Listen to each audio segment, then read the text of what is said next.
Sport and physical activity and their role in society have changed a great deal during recent decades. Sport has become even more and more important economic sector, employing many people and providing ever more products and services. If we talk about the coaches, I'm sure everybody in this room have had some experiences with them, mostly good ones. But from my opinion, the coaches aren't just the people who are responsible for the results of their athletes. They are way more than that. I remember my first coaches. They were kind of role models for me, and they teach me that the achievement isn't the only thing I should learn. Later, I understood that they have influenced me in many ways, and that can be also the consequence I'm standing here today in front of you, which is a big honor. The role of coaches is one of the most important key topics of the EU cooperation, and during its EU presidency, Estonia has chosen to explore the changing role of coaches in society. But before we move on, I would like to introduce you today's program. We have two very interesting sessions coming up. First of them speaks about the role of coach, and the topic of our first panel discussion is value proposal of coach. Then, after the coffee break, we continue with the session 2, and the topic will be coach and society. And in the second panel discussion, we will ask the question, can coach make a difference? First day ends with a tour in Tallinn Old Town, and also with the official dinner at Estonian History Museum. Just a few more important things before our first session. The working language of the conference is English, which is translated to Estonian on channel 1. Wi-Fi. This is Estonia, and we have free Wi-Fi almost everywhere. I'm not kidding. And also here in this hotel, you can use free Wi-Fi. The open network is called Parkin Quest. And if you are posting something about this conference to the social media, and you should, please use our hashtags, which are hashtag EU 2017EE and hashtag role of coaches. Ladies and gentlemen, it's time for the official opening of the conference, and first we will have the video message with opening words from the Prime Minister of Estonian Republic, Mr. Jüri Ratas. Honorable guests, dear participants, I am glad that so many of you could be here today to exchange your views and to discuss the role of sports coaches in society. I sincerely believe that coaches are the heart of every sport. They are what make activeness into the sport and talent into excellence. That is why we have to value them and recognize their role as a society. As a Prime Minister, I have often found myself thinking about the similarities of sports and politics. Lessons to be learned are the same. Never give up and fight until the end. Hard work always pays off. Dear ladies and gentlemen, this is why I am glad and I am very grateful to my own coaches. They did their best teaching me, shaping me as a person, and by that they gave me tools to be a better politician. I hope that you will find this event very productive and inspiring for your work. It will pay off. I wish you a pleasant conference.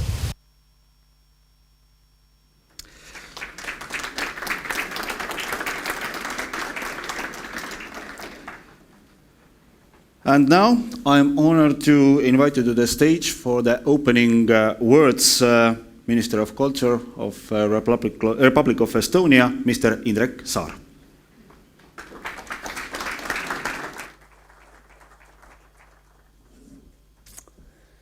Honored Olympic medalists, dear sports leaders and delegates, colleagues and friends. It is a real pleasure for me to welcome you to our presidency conference on the role of coaches in society. It is really very encouraging that some close to 200 people from 29 countries have gathered here today. Policymakers as well as the representatives of international and Estonian sports organizations to discuss this relevant topic in Europe today. We met with some of you already yesterday who had a hard day of work behind them, and I know that some of you had a very sporty start this morning. As I understood, together with our marathon runner, Roman Fosti, you've been running 41 minutes. Yes, Eve. You're still alive? Everything's okay? Okay. I hope it gives a good mood to this day's discussions. Dear friends, in leading the discussion of EU sport policy as presidency, we have chosen to focus on the role of coaches in society. Prime Minister Ratas, who also happens to be captain of my basketball team, already for some 10 years we are playing together in Estonian parliamentary basketball team, as well as the captain of the other team I play in the Estonian government, said it really well. Coaches are the heart of sport. The social role of coaches might even have a greater impact than their sport-specific role. If our goal is to have more physically active, healthier, more productive Europeans who embrace diversity and value the principle of fair play, respect one another and know the importance of team play, both in sport as well as in society, then we need to support and invest in the coaches as one of the key players who have a significant role in reaching that goal. These are just a few keywords how a coach contributes into society day by day, regardless the level, age, cultural or ethnic background of their trainees. Speaking about fair play, especially against the backdrop of the recent doping scandals, it is clear that effective anti-doping work is more important than ever before and here too.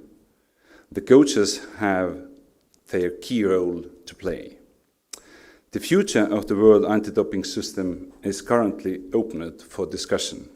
As presidency, we intend to follow these discussions very closely. During our presidency, we would like to discuss ways how we can tap better into the rich resource that we have in our sport coaches. At this very conference, we are launching the discussion about the role of coaches and discuss how we can support and recognize coaches better in their role. Regarding recognition of coaches, I know that the International Olympic Committee has some perfectly timed news that the Vice President of the Estonian Olympic Committee, Jüri Tamm, will share with us shortly. Today's conference will provide a great start for the discussion of our presidency main topic. And I'm looking forward to these discussions over the next few months with the representatives of sport organizations and member states. And as you see, we are organizing a perfect weather for the conference. With the start of Estonian presidency, something has changed in Estonian climate as well. Since 1st of July, we can say that this is the first month of this year without about snow. But still, it's going to rain today and be pretty cold weather outside, so it's nice to stay here and have a discussion about the role of the coaches. So I will wish you a good conference, and I hope you have some time to enjoy Tallinn and Estonia as well. Thank you.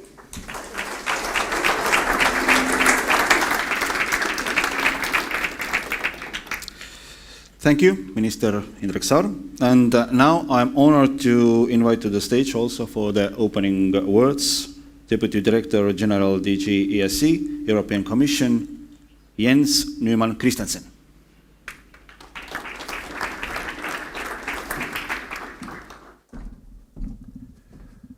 Good afternoon, dear Minister Indrek Saar, Kære Indrek. I was thinking for a moment of continuing in Danish, because this is one of the things we share, but for the sake of the rest of you to be able to understand what I'm going to say today, I will continue speaking to you in English. I am particularly happy to be here to open the first Estonian Presidency Conference, and I think it is an important event for all of us. I have followed many presidency conferences, and simply by looking at the participation and how many countries are represented here, I can say that you have gone off to an incredibly successful start.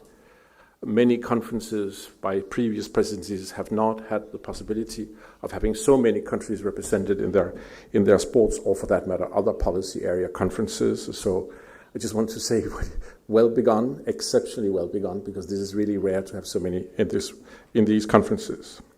I'm also very happy to note the choice of the Estonian presidency to put the role of sports coaches in our society high on our agenda. This corresponds indeed very much to the Commission's own priorities. Sports education and society have been among our main concerns for many years, as witnessed by the Commission's policy initiatives as well as the European Union's plan for sports. As you know, I hope most of you know at least, 2 months ago, the Council adopted a new EU work plan for sport for the next 3 years. Today's conference, today's conference is even mentioned, and it can be considered therefore that a real starting point for this work plan for the next 3 years and for realizing our ambitious plans. Today's initiative reflects one of the key facets of sport. Sport is not only about personal well-being or pleasure.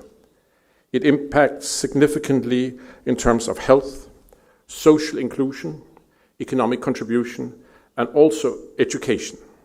Sport makes a valuable contribution to the building of human capital and cohesive societies, something needed more than ever, I think we all agree. Investing in human capital, especially in our young people, is a must in today's world. As we all know, the European ideals have been challenged in the recent years and weeks and months. People have been questioning the euro value added, and in this context, I have to emphasize the achievements of the European construction and cooperation in education is clearly one of the results we can be proud of and we should take forward. Erasmus is our iconic program, which has already benefited 9 million people, and it is one of the greatest achievements of European integration. And we shall keep on highlighting this with pride throughout 2017, which marks the 30th anniversary of our program, as well as in the years to come. I would say that more cooperation, more integration, and more education are clearly needed to face the challenges of a rapidly changing environment and a rapidly changing world. The important place of sports in the European project is perhaps only now finally being fully recognized, in particular as a tool for more inclusive societies. There are far too many voices in Europe who speak of divisions, separations, and looking inwards. The European contribution in the field of sport try to open up the minds of everybody and build bridges and create contacts between people. Sport is now a key part of the portfolio of my commissioner, the first commissioner for sports, who is actively promoting its major educational and societal role in all the instruments we have at our disposal. Participation in sport undoubtedly develops positive social behaviors and values, as well as individual skills and competences. This includes the now very topical discussions about transversal skills such as leadership, proactivity, problem solving, and teamwork. But this is not something that we can just say happens automatically. We need qualified and dedicated people who will inspire and foster these values and skills. We need the coaches. Their role in sport is still underestimated, in my opinion. Very often, they are the closest persons to our kids. They are their role models, and they need to be prepared for this very, very demanding job. Because sports fields and pitches are one of the most important places where teaching and learning happens in the 21st century. Vincent Lombardi, one of the greatest American football coaches, once said, "They call it coaching, but it is in reality teaching. You just don't tell them, you show them the reasons." A good coach can help you reach the finish line before everybody else. However, a great coach will also help you to learn how to lose, a skill we all need in the world we live in today. Learning to fail, to get back up, to continue fighting, and to keep the focus on the crucial are essential skills in our societies today. Very recently, I was at a conference where the perhaps greatest football club at the moment, FC Barcelona, showed how they have sent a young team of football players, 15, 16-year-olds, to Japan for a football tournament. And it was very illustratively presented to us in a video. And of course, as you can imagine, these kids were fighting for their lives, and ultimately, the European football team won, and the Japanese young kids were completely crushed. I mean, they could hardly walk. The loss was such an important thing for them. And what the teachers or the coaches from Europe did, they went over and told these young Spanish boys to go over and talk to the Japanese boys, reach out to them, and show them that there was a future there, and that they together were celebrating football. And that was part of it. The winners need to learn to reach out to the losers to make sure that we have this culture of winning and losing together. The competences of coaches therefore go far beyond the technicalities we all know.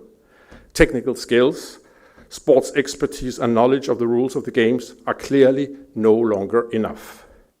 Coaches at all levels, and I really mean all levels, both the professional top end of the sports world as well as in grassroots sports, have to be prepared to face challenges such as the ones we all discuss, issues of doping, issues of match fixing, but also questions such as hate speech, sexual harassment, and other things that come out. We all know that young kids sometimes provoke, sometimes say things, and the coach, like a teacher in a classroom, needs to be able to navigate in that environment and steer the young forward.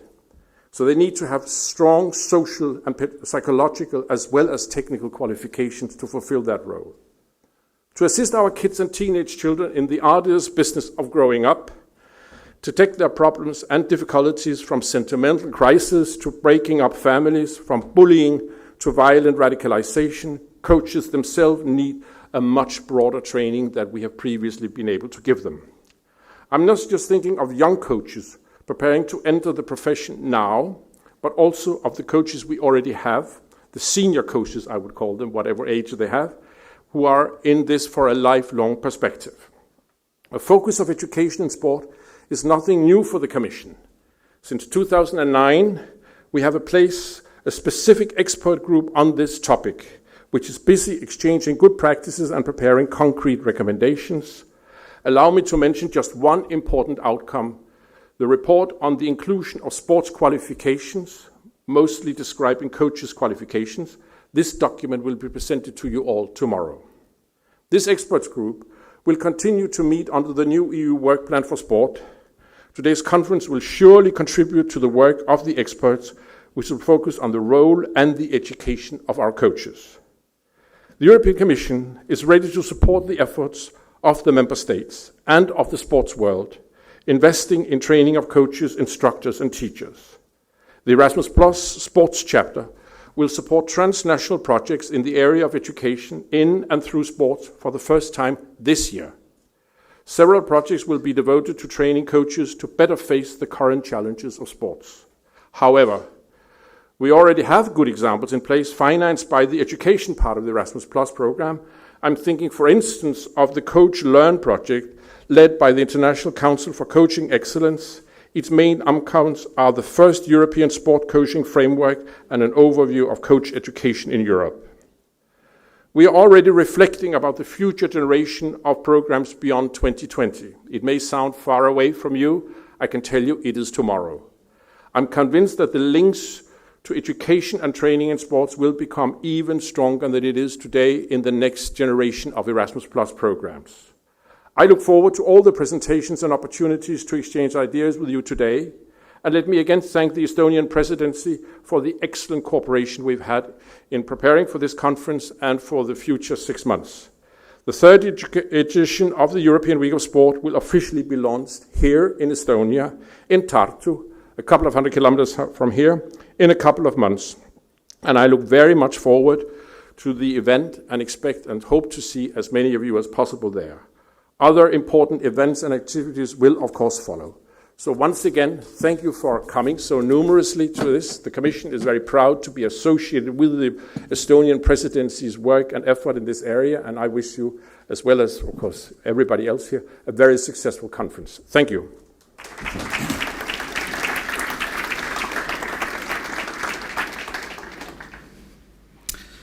Thank you, Jens Neumann Christensen, for the very inspirational speak. And now, word for the opening words from Jüri Tamm, Chair of the European Olympic Committee EU Commission and Vice President of Estonian Olympic Committee.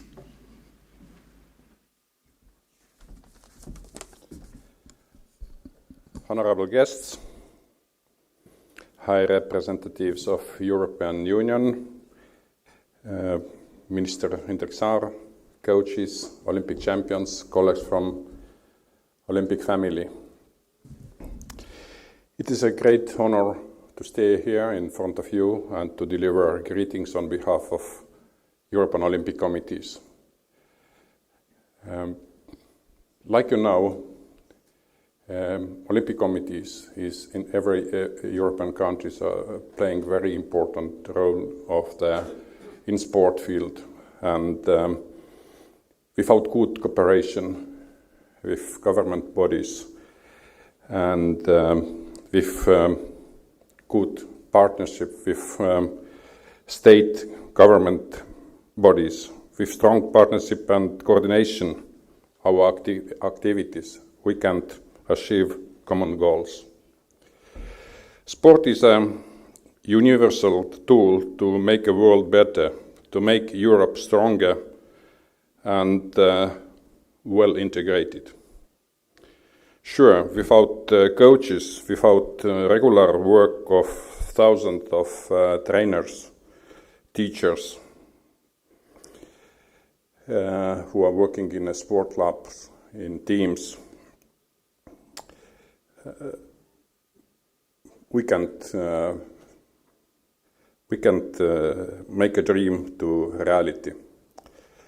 Yes, world changed, our need changed, and this is why it's very important to refresh our memories. Sometimes new is forgotten old. To listen debates and presentation, to compose conclusions. I think everybody in this room know that a good coach can change a game, but great coach, he can change the life. Let's help him to do it.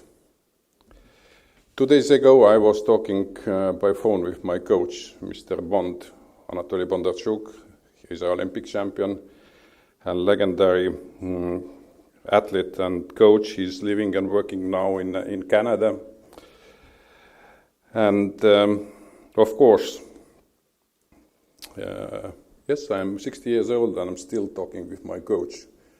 And I was not asking advice what to talk and how to dress here today, but I was delivering very very positive news on behalf of International Olympic Committee, what Indrek Saar, our minister, mentioned before. Last Sunday in Lausanne, ICCE Executive Board make a decision to establish an award for famous coaches. And I'm sure that in one moment, not only the coaches who is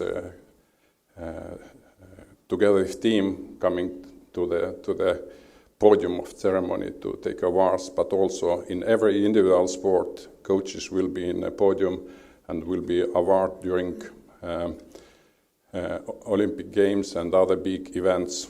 And I'm very happy that this initiative is coming from IOC Athletes Entourage Commission, led by Sergei Bubka.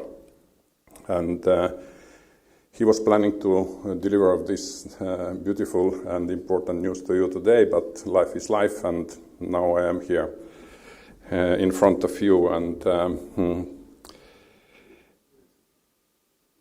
it is very symbolic that it's happened just a few days before we decided to come together and discuss about the role of the coaches here in Tallinn. I wish to all of you successful days in Estonia, and please make the right decision. Thank you very much, and all the best.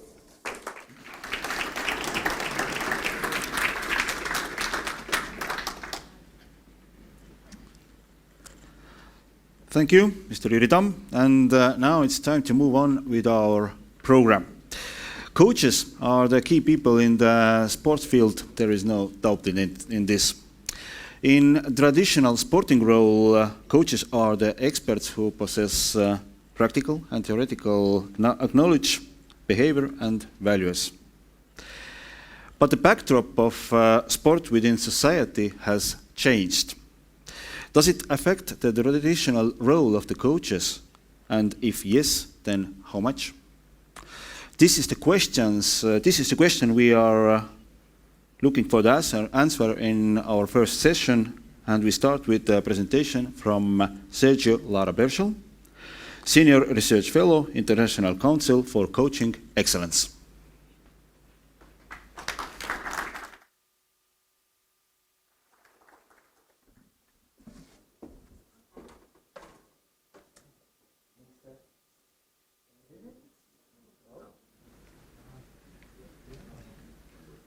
Hello? I am a coach, I can shout.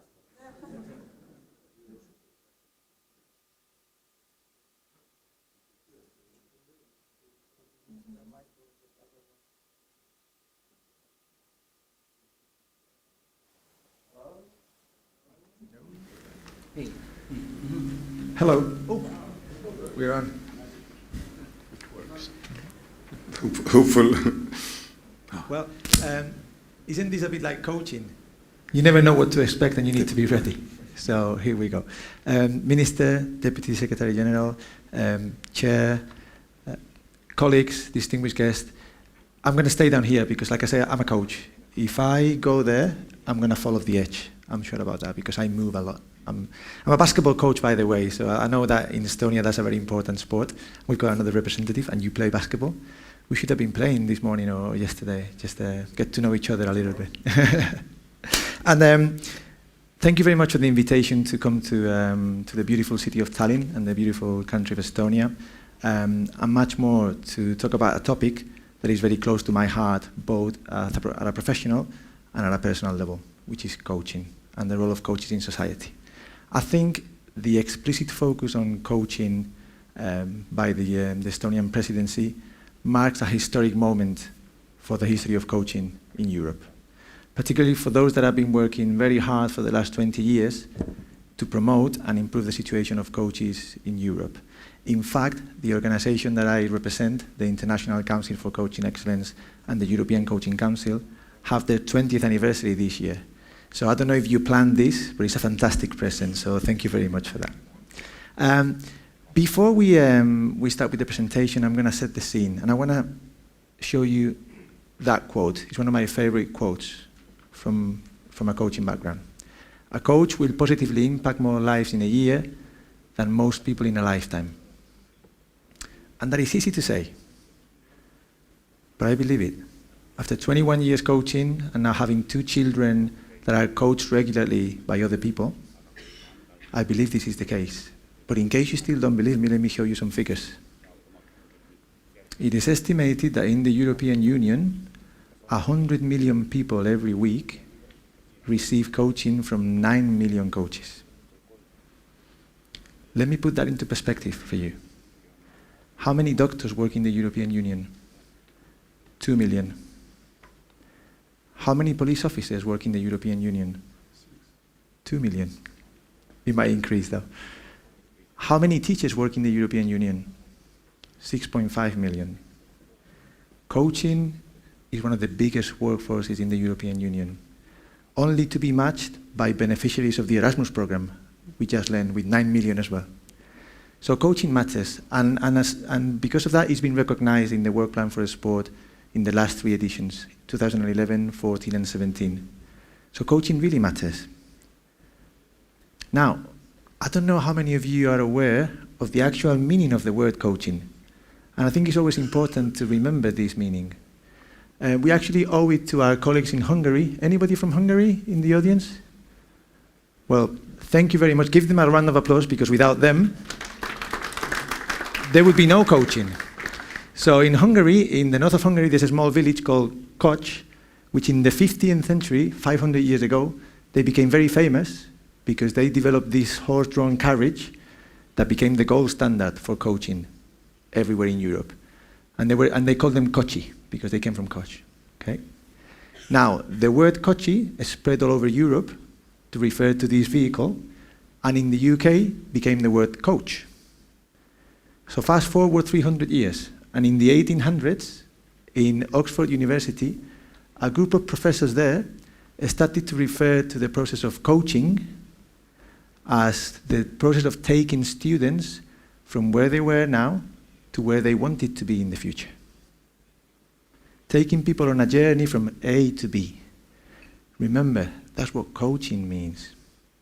And that's what 9 million people are doing to another 100 million every week in Europe. So keep that thought at the back of your mind when you're thinking about coaching. That's what we do. We take people on a journey. And as I always say to my students at the university, we need to look at this picture and understand that coaching is not about coaches. Coaching is about the people that get on the coach. At best, the coaches can hope to be the horse that is going to pull people along the way, trying to get them to their destination safely and efficiently. So that's what coaches do. Now, in the 21st century in Europe, we're still coaching in the same sense that those Oxford professors were doing 200 years ago. But things are changing. The people that receive coaching and the journeys they go on are different nowadays. And particularly in Europe, there are a number of paradoxes in the European landscape, in European society, that I'd like to show to you. First one, we're getting older. Okay, please no one take that personally, but we are getting older. Okay? If you look at that picture, in many European countries, we're into the 80s, which is very good news. Okay? But it affects coaching. We're also getting more sedentary. Okay? Less active because we're very busy and we don't eat very well, some of us. Okay? So there's a devolution as well as evolution. But that's not for everybody. This is paradoxical because at the same time, we've got a group in society, and apologies to 95% of the men in the room for making them feel very inadequate, apart from the Olympic champions, okay? But there's now a generation of people that are very mindful of their fitness. And the fitness industry has grown massively. There is also a group of people like the guy on the right, which looks very much like me, which are what they call in the UK the Sunday morning Lycra brigade, because we get our Lycra shorts on a Sunday morning and we like to go for a run, and that keeps us going. So these people are also impacting on coaches. There's also the situation with children. Again, another paradox. We've got children that we complain all the time, adults, that our children spend too long watching TV and too long playing on the PlayStation. But at the same time, we don't allow our children, we wrap them in bubble wrap because we don't think that them playing outside or doing sport is safe. Children don't play anymore. There's a paradox there. We complain about it, but we don't let them play. But there's also another paradox around children. There's another group of parents that think that their children should be doing something every day of the week. Like the child on this picture. They do hockey on a Monday, football on a Tuesday, and he's never stopping. And there's also the professionalization of children's sport, where we think that children have to be world champions age 9. And we are preparing them to be the world champions at that age, and perhaps taking something away from them. So it's full of paradoxes, really. This is another one. In Europe, and Jens mentioned it, we have a relatively unstable social climate at the moment, with youth disenchanted after the economic crisis, lack of jobs. We've got a lot of we've got war on our doorstep, and migrant communities coming into Europe.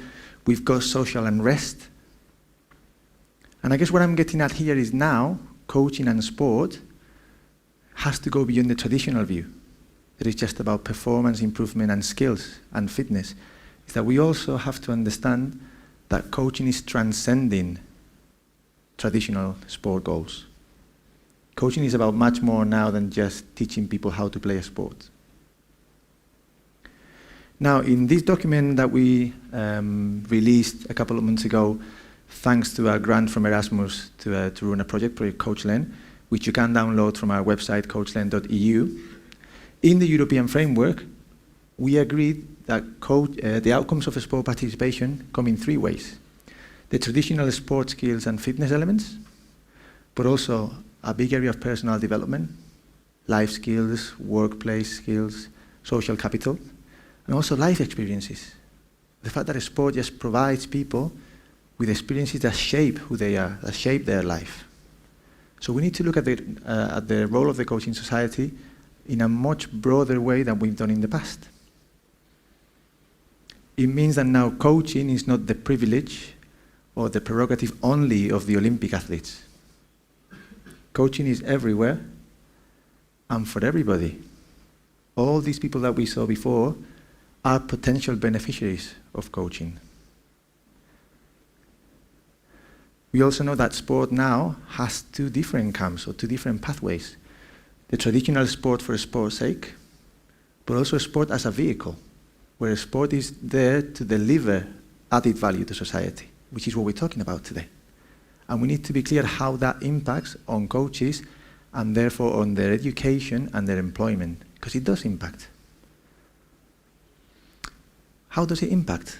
Well, if we want coaches to be athlete-centered, that is, coaches to concentrate on the needs and the wants of people, we need to throw all those people under the microscope and understand what they want and what they need from sport.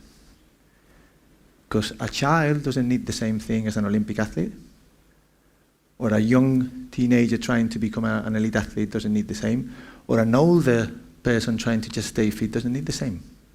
And the coaches will need to be different and have different skills and knowledge to do this.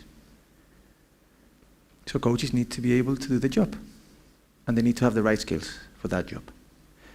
Now, up until recently, we didn't quite know what coaches do.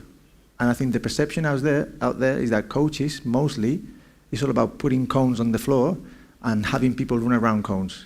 That's what coaching is. But we know that coaching is about much more than that.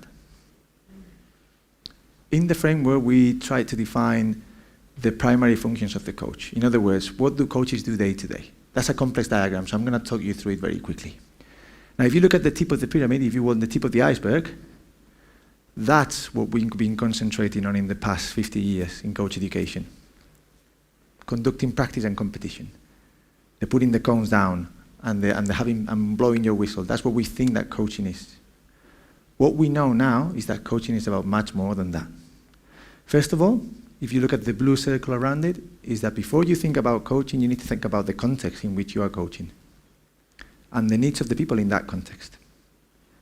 We also need to understand the values and belief system of that context. and your own values and beliefs. Because if they're not aligned, we're in trouble. Okay, they need to be aligned. And once we've got that alignment, then we can decide to maybe set a vision and a strategy for what we want to achieve with that particular group of participants or athletes. And then shape an environment that is going to allow them to do that. And also then, very importantly, build the relationships, positive relationships, that allows us to be effective. But without any of that, we can really think about practice and competition or putting cones down on the floor. It doesn't work like that. So coaches have a big job in their hands, don't they? And in fact, I like to refer to coaches as environmental architects. They are designing environments where people can thrive. And what that environment needs to look like might be different depending on the objectives of that environment. Elite, adult participation, children. They do a lot more than just putting cones down, coaches. Like I say, that's a thing of the past. But to be able to do all of this, coaches are going to need a big toolbox. Because creating a positive environment doesn't happen by chance. There's an art to it, and a technique to it as well. So the conclusion is, coach education and development has to be a top priority. And governments and national federations and governing bodies of sport have to invest in coaches and in their education. And they have to invest in the people that develop the coaches, the coach developers. It's not a question of if, it's how much, because we have to invest in this population. There's no other way to do it. And we have to review the way we do coach education. Because in the past, if you look at this on the red box, that's what we've been focusing on, the what of coaching. We've been teaching coaches about their sport, about the X's and O's, the tactics and the techniques of their sport. But we have to really teach them about the who. Who are you coaching? Do you understand the people that you coach? And do you understand how to coach? Have you got the pedagogical knowledge to understand how to develop a good session and a good program? And do we understand the value of different learning opportunities for coaches? It's not all about formal qualifications. They're very important, don't get me wrong. But it's not all about them. Informal opportunities, non-formal. Can we create a good balance that suits the needs of people? So in other words, I'm asking you to try and look for the right coach with the right tools at the right time for the right participant to meet the needs of people in the 21st century.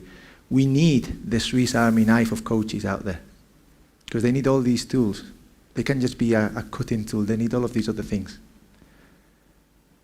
And let me give you an example, very quick example of something we're trying to do at the moment, also funded through Erasmus, to develop, for example, a specialist youth coaching workforce. It's called I Coach Kids, and it's a project that is developing a website where coaches that work with children and young people can find lots of resources to learn about this group.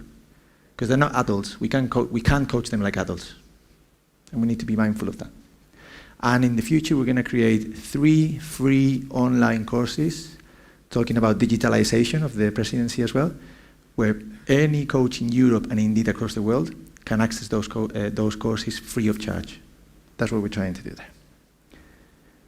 So in case you haven't noticed, I think coaching matters, okay? And we need to make sure that we pay attention to coaching. If you would like to download this document, you can go to the website. And let me just leave you with that picture again. My humble pledge to you all is, let's please keep working together so we can make sure that as many of those journeys arrive to their destination safely and efficiently. Thank you very much.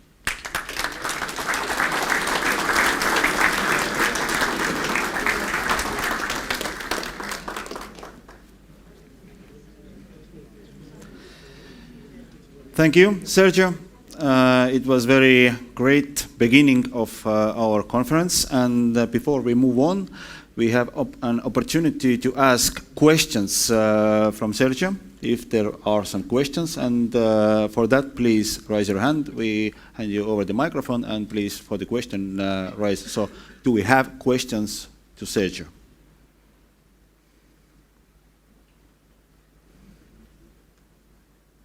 For the panel and for the next 2 days, so grab me anytime. Okay. Thank you. Thank you, Sergio.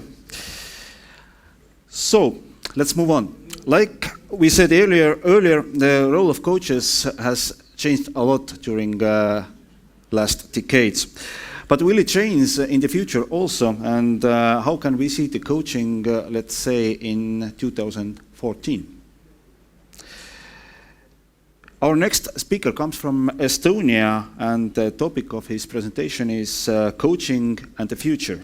Christian Port, professor of the University of Tallinn and the chair of the Coaches Qualification Commission of the Estonian Olympic Committee.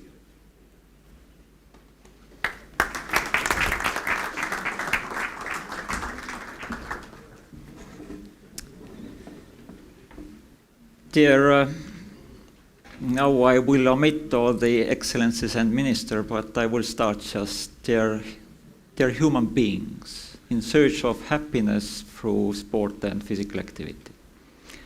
Because the playing field is the same for everybody. And my topic is really in replacement of Sergei Pupka's presentation. And it was 1983, I was also track and field sportsman, and it was the first World Championships in track and field, and I really exactly remember how Sergei Pupka was ahead above the others in pole vault, and I remember him. But I couldn't foresee that in some time in the future I will be his body double or surrogate here. Despite the fact I was in track and field, I was middle distance runner, but my coach made us do different things, and I also have a pole vault result of 3 meters and 20 centimeters, so I have some rights to represent him. But my idea is that we all know how hard it is to see the future, but I will try to do anyway. And we have learned about the future because trying and trying means that you become better, and you should learn from your mistakes. And the bigger question is, and then you should also think about this, that the rest of our lives is lived in the future. So we should be very interested in what is happening in the future. And the bigger question is whether the future is the same as it used to be. Because we can see from time and time again that certain things are happening again. And so you will go and learn something, and you know that your father and grandparents will say, boy, learn it, and you will earn it. But now the situation is changing. And if the situation is changing, it probably is changing also the way of coaching.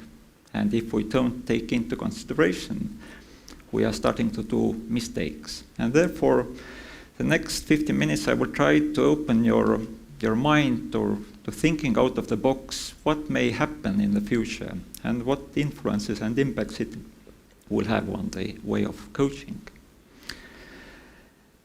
In 1860, it is a real story. In 1860, several experts were called up in New York City to discuss about the future of the big city. And after certain contemplation, their outcome was unanimous, and they stated that it was impossible for New York City to exist in 100 years. Now we have the benefit of knowing that they made a mistake. But what was their thinking? Why they thought that this big city can't exist in 100 years? Well, they thought that looking on the current data, and knowing what they know, and we know what we have, where we live and what we have seen in the life. And they knew that to satisfy the social demand of transportation of human beings in the New York City, the city will need additional 6 million horses to service the human need. But you could see also from Sergio's presentation that there was a horse, and on the bottom of the picture there was always horse poo. You can't make these two things separate. Horse manure was the issue, and they saw that the New York City can't continue because they will be flooded by the horse manure. And there were really serious crises regarding horse manure. Now, what was the mistake? The mistake was that they were convinced that their contemporary technology, in this case horses, would continue forever. And now think about your understanding of coaching. Does it really continue forever? Coaches also need food, and they will produce some manure. And in the end of the century, so a couple of decades later only, there were exactly 1,001 car-producing companies replacing horses. And you can't see any horse manure anymore. It is becoming a rare commodity among home growers. Now, if we look on the sports, and through this, in sport there are coaches and athletes, and there is a definition of sport, so-called narrow definition of sport. It means that all the goods and services that are needed to do sport. But we know that the sport used to be a separate issue, and that everybody knew where it happens and how it was brought forward. But time goes and goes, and we start to see that the sport has a context, and the context is a bigger life. And this is the so-called broader definition of sport. It is all goods and services that need sport as an input. There are different ways to explain it, but let's call it just through values, through knowledge, and through skills. How they have an impact on the everyday life of everybody, even these who don't like sports. Sport has input for behaviors and also activities. We see how the behavior toward physical activity has increased. Fashion and goods. The market size of sport goods is becoming to be bigger and bigger, and it is estimated in a near future to be roughly $80 billion US dollars. Movie ticket box office sales is roughly $38 billion. It seems to be a bigger one, but it isn't. Really, only sport goods is a bigger part. Not to mention about clothing and fashion and so on, what has an input from the physical activity and sports, media and social cohesion, health and well-being, education and training, trade and economy. Sports trade is estimated to be $1.2 trillion. TV and media global sales is roughly 280 billion. So sports trade is some 4 times bigger business. And now the bigger question is, and law and justice, of course. And the bigger question is, who is the expert within the sport field that will tie these two worlds? Sports in narrow meaning and sports in the broader understanding. And these are coaches mainly. These are the experts in the field.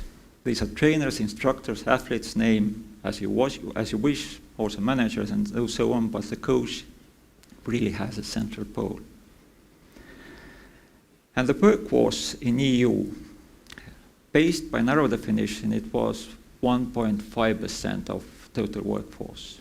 As Sergio told you, it is a big number compared to other important fields of human activity. In the broad definition, currently it is more than 2%. From the GDP, it is roughly 2.1%. It is bigger share than it is expected to be given to the military, for example. So the sports field is really big, and the role of coaches is exceptionally important. But do we accept it?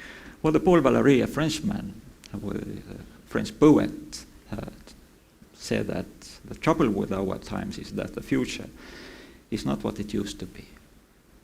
We can't expect the future to be the same, that you can continue to be a coach in the same way as it used to be.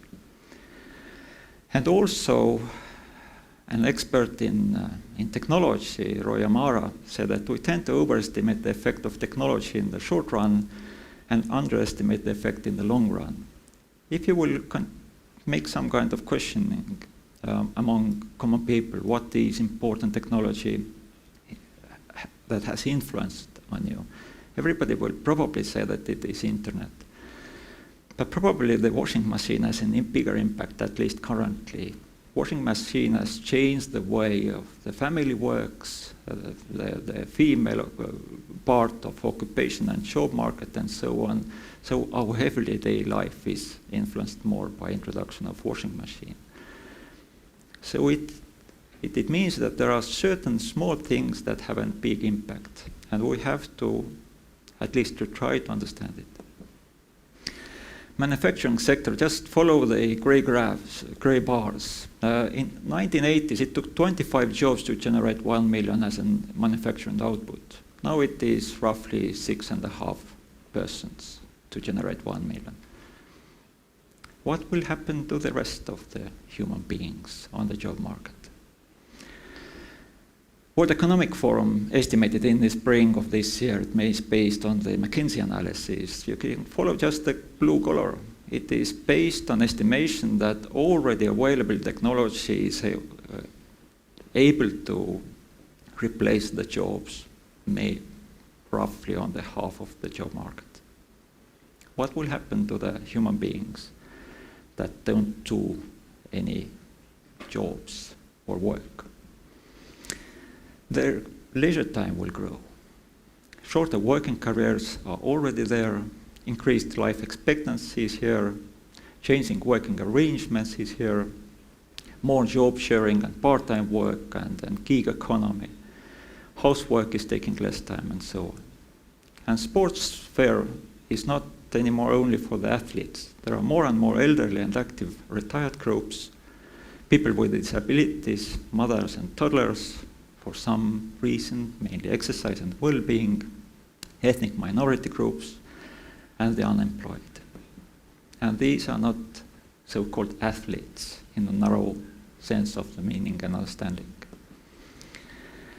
Job not under threat of replacement is a human athlete. What happiness it will bring us if some robot will play the play. We want to enjoy the game. And job not under threat of replacement is also to be a human coach. Because these are the jobs that involve people skills that artificial intelligence can't handle. These are professions requiring nuanced human interactions, jobs that provide well-being, self-determination, novel challenges, health, purpose, fun, and so on. Hans Moravec, one of the father figures of robotics, said that jobs that are hard for a human being to do are easy for a machine. Think about calculating, playing chess, and so on. And jobs that are easy for human being to do are hard for machine to do. Running, jumping, playing games, being funny. Think about robot trying to be funny. You will be crying. So there is a chance that the job market will change fundamentally, but one jobs will stay, but it can't stay the same as it used to be. And the same Polaris said that the best way to make our dreams come true is to wake up. So wake up. The coach's job is not anymore as it used to be. Thank you for your attention.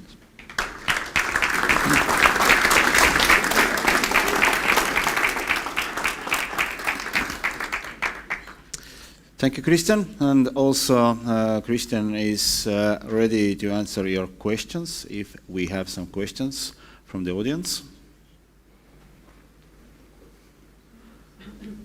But I do one question. Okay. You said many things about the future, but is it somehow possible that in the near or in the far future, our grandchildren will be trained by robots, but not by the coaches, as a human beings? Yes, certainly certain parts of coaching will be given to machines and algorithms and so on. There is a lot of data coming in, but it is not the fun part. It is the pragmatic part. So it is, again, you can't be the coach in the old way. You have to have some integration for the technology. but you have to keep up being human being, because it is for a human being. So don't be afraid of coach having a sparring partner as a machine. There are already tennis sparring partners and other sparring partners, and then chess can be played against the machine for the human development purpose. But in the end, the bigger picture and bigger responsibility, and then also we can see that the rules of the games are changing. That if the game turns up to be too mechanistic, or somebody is too effective, he will change the rules so the human part will be more highlighted. So it will be that some parts of the coaching will be given to machines, but the other part will be for the human being. But the same human being has to develop. This is the point. Okay, and as we said before, the role of the coach is, in one side, to be the role model for the younger kids, for example. This is something technology can do. Yes, one is the role model. We can see also there are different role models at the moment. There are role models from the YouTube that just make stupid comments, and then it is liked by youth. But also we have to think that this is the whole circle of human life, that the coach is also more and more important partner in the life for elderly people and grown-ups. So we don't have to just think about the children. Thank you. Thank you. More questions? Thank you, Christian. As a small nation, Estonians are especially proud of our heroes. Today, at this conference, we talk mostly about the sport, and before we move on with our first panel discussion, I would like to introduce you some of our sport heroes.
Yes, it feels very proud to be Estonian after moments like this. But now we can move on with our first panel discussion, and the topic is value proposal of coach, and the speakers who will discuss about it are Sergio Lara-Bercial, we met him already before, Christian Port, also Tõnu Tõniste, Vice President of Estonian Olympic Committee and Chair of the Estonian Olympic Committee Commission of Top Sport, and Howard Fletcher-Flyer, coach and former American basketball player. The moderator of this panel discussion is Thierry Zintz, Professor, Université Catholique de Louvain, and President of the European Observatory of Sport and Employment.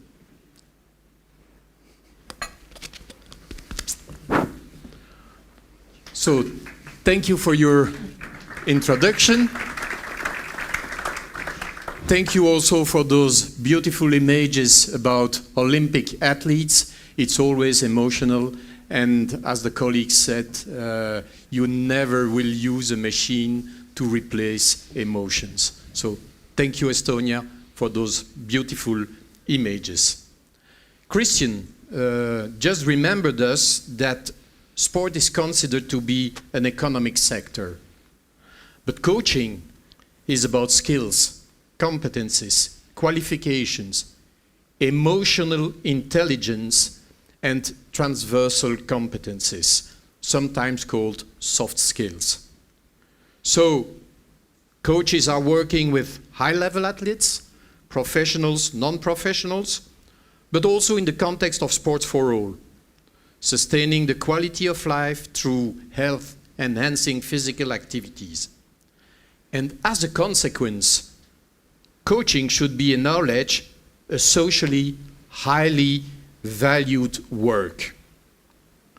The main topic of this conference is, as you know, the role of sports coaches in society. But the subtitle is about adding values to people's lives. And our panel focuses on value proposals of coaches. So as you can see, the red ribbon through this conference is very clear. I would like to have a first question to the panelists, and maybe we will start with Howard on the right side. All of you, next to your impressive CV, you were sportsmen, you were coaches or university professors. And I can tell you, as a university professor, we are coaches. We are coaches of our students. So, present yourself very shortly as an athlete and as a coach. Howard. First of all, I would like to say to everyone that thank you for having me here. It's definitely a pleasure to see so many friendly faces, and definitely for me, it's an extreme pleasure to be here. I'm sorry, the question again? Just present yourself as a coach and as an athlete. Okay. For me, my background is in basketball, and for me, basketball has been very kind to me. It's allowed me to travel the world. As you can see, I'm American, living here in Estonia now for 12 years. I'll try to be quickly. But for me, it's really interesting because I've been learning this language here in Estonia, so maybe when I speak, I may say some Estonian words, so if you don't understand me, just ignore me. But no, as a player, you know, I've always looked to my coaches for leadership, for guidance, obviously to help teach me the game, but also as a role model as well. And I've learned also as a coach now that your players, the people that you teach, they start to take on your personality as well sometimes. So as a coach, you know, it's important that you hold your players accountable, but you need to understand also what I've learned as a coach, that your players and your students, they are holding you accountable as well. So yeah, so definitely for me, definitely it's a pleasure to have been able to play basketball, and now it's a great pleasure for me to continue to work in basketball as a coach. So, thank you. Thank you, Howard. Tono? Thank you. Same, it's for me a big honor to be in front of you. And my sport background is sailing. I am sailing soon 40 years, yes. I began when I was 9 years old. And I have in my life two coaches. Actually, the first one for first 3 years was gymnastic teacher or coach, but he put us to do very hard sport, and we needed to think a lot ourselves. But then we had other coach, Roy Hodgson, and it's till now helping me. And I am sailing in 4 Olympic Games. Have 2 medals from 88 silver and 92 from Barcelona bronze. I have twin brother, it looks like me. And we sailed together in one boat. So, and now I have 3 sons, and one son is doing judo. It's 23 years old and try to go to Olympics. This way I know very good how the life is for sportsmen and for the coaches. So it's tough. And for you, Sergio? I was also a basketball player, and I'm now a basketball coach. And for me, really, sport shaped my life, really. Changed my life completely, gave me an identity. I still think if, you know, in the old passports, you had to put your profession down. I think I would, or if it was down to identity, my identity would be I'm a basketball person. Whether that's coaching or playing, I'm a basketball person. In terms of my coaches, I always say, I've got 2 young children, and they are sick of listening to me saying this, because my 2 biggest role models are my parents and my coaches. So whenever I get into lecture mode with my children, it's always as my father used to say, or as my coach used to say. And every time I say, as my father used to say, or as my coach used to say, my children completely switch off and turn around and go somewhere else and run away, because they know a lecture is coming. But that's how important coaches were to me, that in a way I've interpreted life through the eyes of my coaches and through the teachings of my coaches. Thank you. Christian? Yes, I started to think about the bigger picture, but I remember my coach, Alexander Tšiikin, he built some kind of family around the boys in his group. I had a happy youth. My family was excellent, but there is another family, and you learn from the other family. And one thing I remember from, we call him Chika, his teaching was that of course you have to make an effort, but don't be afraid to lose. And then afterwards I started to think that there is a big difference about teaching and learning, that you can always teach and teach and teach, but if nobody learns, that what's the benefit? And this is one of the things that I probably started to unconsciously take over, and this is also the reason I am in the field. I started to learn what happens in the human being and why somebody is this and somebody is in different kind. And then I ended up in a university, but also in the university I really tried to make the learning process a beautiful process. Just if you fail, of course, you can't say to the student that you are free to fail.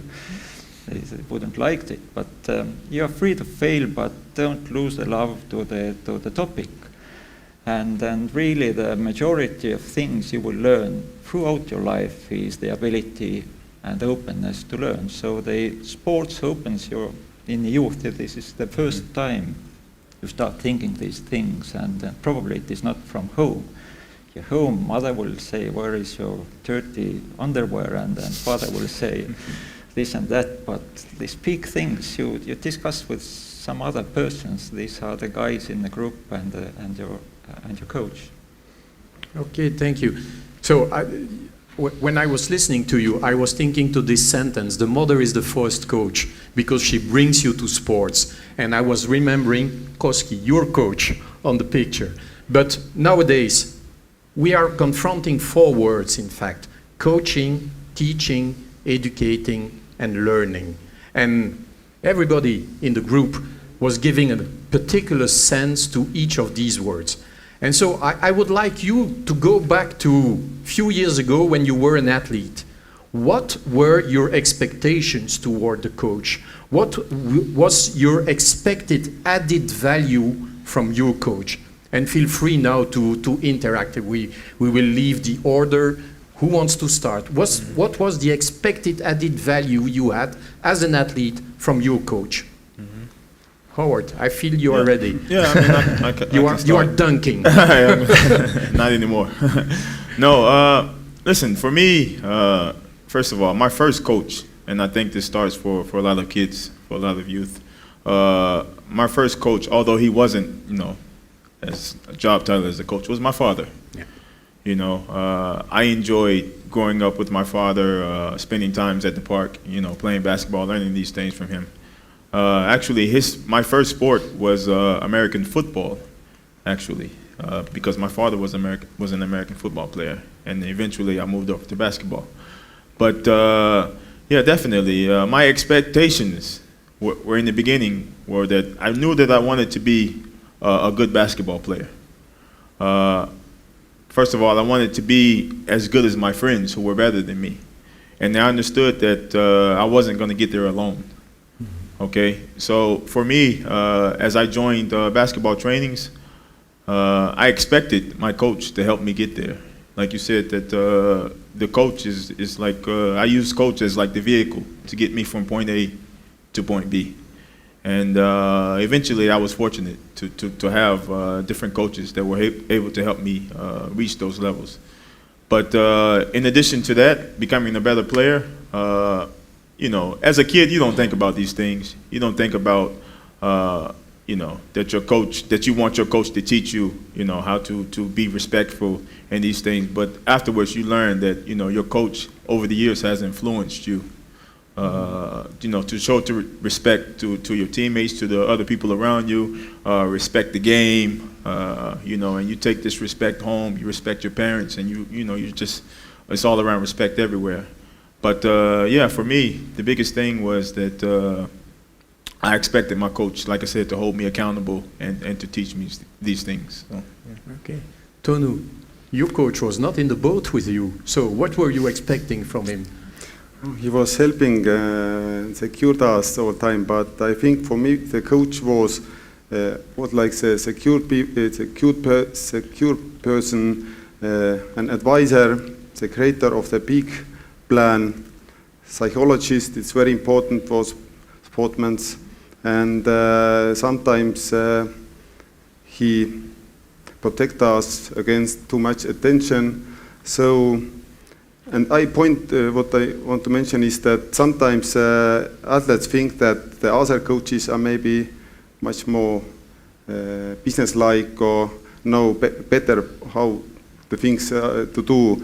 But this way is my advice. Maybe you can sometimes allow the athletes to go to the other training groups, sometimes to under other coaches, because every coach have something.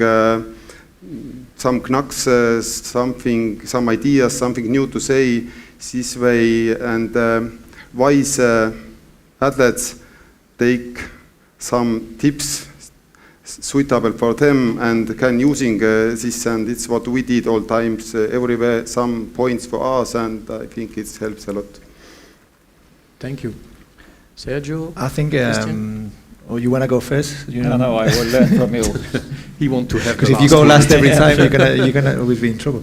But I mean, for me, I agree with Howard. Really, when I was growing up, I wasn't quite sure what I wanted from my coach. I just loved my sport and I wanted to be there. But then I realized, growing, and once you really get into the professional game, that's when I started to realize what my coaches when I was young did to me. And that was they built a love for the game for me. Mm-hmm. I always wanted to go to practice. And all the coaches that I had growing up respected that. They never did anything that stopped me from wanting to go to practice. As you get into the professional game, that changes, unfortunately. But it shouldn't change. I think I had 4 or 5 different coaches in my professional life, my professional career, and apart from one of them, the others didn't understand that. And the guy that understood that, and that made sure that every time we wanted to go back there, because we wanted to be there for him and for everybody else, those were our most successful teams, really, because we all were in the boat together, to use a sailing analogy. We were all there together. And that's something that, as a coach now, and I coach younger athletes now, my main, whenever I finish a session, my first question is, do they want to come back tomorrow? Because if the answer to that question is no, I've done a really bad job, and I can afford to do that. And as a professor, as a teacher, it's the same. We Same. hope they want to come back tomorrow. Yeah. And we do everything to get them coming back tomorrow with interest. And that doesn't mean being soft on them or being just a joker so they come back for the jokes. It's a combination of how do you teach and how do you coach, and but in a way that they want to be there back to learn some more the following day. Christian? Yes, indeed, it is some kind of art to keep this motivation between hardship and joy. And I remember we went to trainings through snow, rain and dirt just to be there, but it wasn't always fun to be there. We could run away, but we came back and back and back, and this built some kind of backbone, but also the coach provided some kind of security that whatever happens, if you will miss trainings, you're always welcome. So this continuous world around him worked quite well, and we were really different athletes. There are different human beings growing up, conflicting it between and so on, but the environment was kept by this coach. So we are already a little bit in my second question, and my second question was more oriented to the way, as a coach now, you believe you represent an added value towards your athletes. So in the case one of you want to interact on this question, what do you believe you represent as an added value to your athletes, except what you already said? Please feel free. Howard? I'm first again, yeah. Yeah, I finished on the left, so I go back on the right. Yeah, I mean, there are a lot of added values that you can give to your kids, to your students. You know, there are a lot of issues in society that we're faced that we can help to address through sport. For me, it's easier to give like certain examples. But what comes to mind for me is that when we talk about, listen, when you're a coach, you have every day in practices, you have 10 to 15 completely different personalities. And as a coach, you know, it's difficult to juggle this. I had, in one particular training, I had twin boys, very great boys. But they were completely different. They were twins, they were brothers, but they were completely different. One of the boys, he definitely wanted to be a great basketball player. And the other boy, he just wanted to come and have fun playing basketball. And at the time when I started to coach these boys, you know, I was young and I didn't understand that I needed to approach them differently. Different way. You know, and as time went on, you know, I was fortunate enough to gain this experience. And for me, this was maybe some 5 years ago. And, you know, obviously the boy who was really interested in playing basketball, he's still playing. And his brother is not into basketball anymore. But, you know, actually I thought about him when Mr. Tom was talking about how he still communicates with his coach. And for me, it just gives me great pleasure that even though he's not playing basketball anymore, he's still writing to me in Facebook. You know, we're still, you know, we can consider friends, you know. So I think that, you know, this is just an example, but a lot of different values that you can offer. Okay, I'm actually not the coach, but some things what the coaches can help to do is some questions. So how to raise reputation of the sport because it's among young people and parents, because the question is it possible to do the top level sport and stay clean? And this way we all with our coaches together, we need to do a lot preventive and informative work and random check among young athletes. And the second question is education. People ask how to get good education side by doing sport. So, and actually in the time now, it's sport. Doing sport is quite expensive as well, and families don't have enough money maybe to support the children's training. So the questions we all need to answer, and the coach has a big role in this. This brings us back to one question that Sergio was addressing in his presentation. Being a coach for high-level athletes is one side of the coin. Being a coach in Sport for All is another side of the coin. So, Sergio, how would you consider that the coach is a vector for values to Sport for All? In many ways, really. And I was thinking, because I was preparing for that question, but you've changed the question, but that's okay, because it works. Because I was going to say, in terms of my own, what do I think is my added value? Yeah. I coach basketball in a performance club, so it's an elite club. And the kids that I coach are hoping to become professional basketball players and represent England or Great Britain in basketball competitions.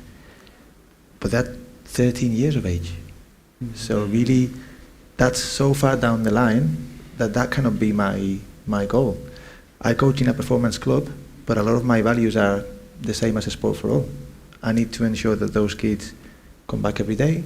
I need to ensure that they focus on the journey, that we're in this together, that yes, you want to be a professional basketball player, but what counts is today, what's happening today, how is today making you a better person. Mm-hmm. And I think that's something that it took me a long time to discover.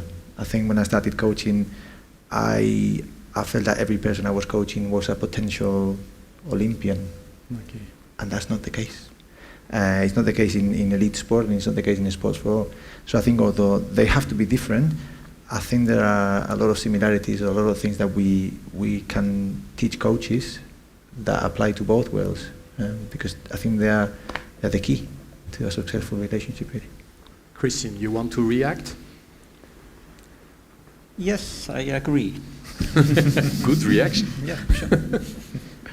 Okay, so we will try not to use every minute until 3:30, because we would like to also give the floor to the room to give you the possibility to interact with us.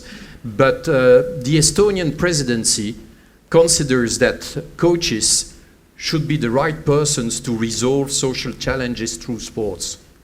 And so I would like to ask the four of you how you feel socially implicated as a former athlete, as a coach, or as a sport administrator nowadays. Socially implicated.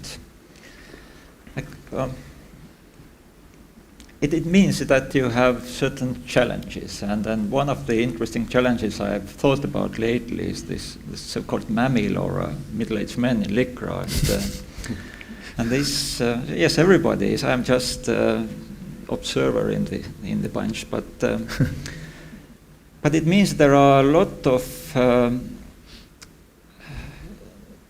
new incomers to the sport field that have a different background and have different expectations, and really recreational athletes can be really crazy, and they do more than typical performance athletes, and they act stupidly and so on. So how to manage this domain of expectation is, and especially it seems to be directed toward sociologists and the researchers and so on, and a little bit like also psychologists, that this is the new domain that we have to handle. Okay, thank you. Howard? Yeah, I mean, for me, one of the social challenges that I'm faced with quite often in my training is something that's dear to my heart, that still bothers me to this day, is this whole concept of bullying. Yeah. For example, it's everywhere.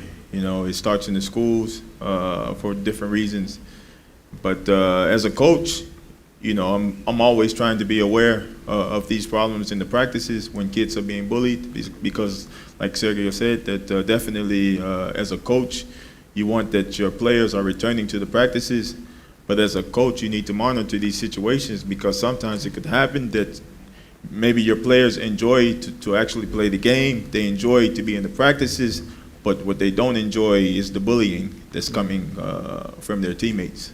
So definitely, I think that as coaches, we play a major role in trying to alleviate, trying to put an end to the bullying.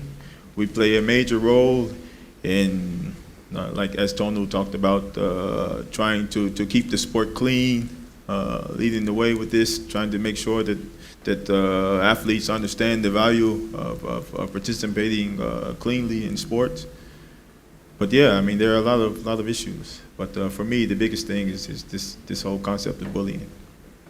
I think for coaches, the big challenge is to keep teenagers doing sport, not quit the sport. This way they need, like you said, sport must be fun, especially for younger children. Sport. For me, really quick, I mentioned in my presentation that one of the key challenges for coaches is to understand the context they work in. And I think that should be where they should start. Whenever you happen to be coaching, really take time to understand the context, because the social challenges will be different for different contexts. Mm-hmm. And you can, a coach is not a magic pill that cures every illness, but you have to be very careful and understand which challenges in your context you may have an impact on, and work on those really. So to be honest, we've been showing the good side of coaching, but obviously we know that nowadays in society we have some problems with coaching. We have a dark side in coaching. We have people busy with sexual harassment, with human harassment within coaching. So we cannot forget this side of coaching. We have to take care of this. We have to be careful on it. We have to educate our coaches on this side, or to avoid this side of coaching also.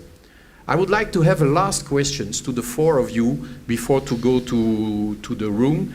And this last question is about the demand to develop parallel paths for training and education of athletes.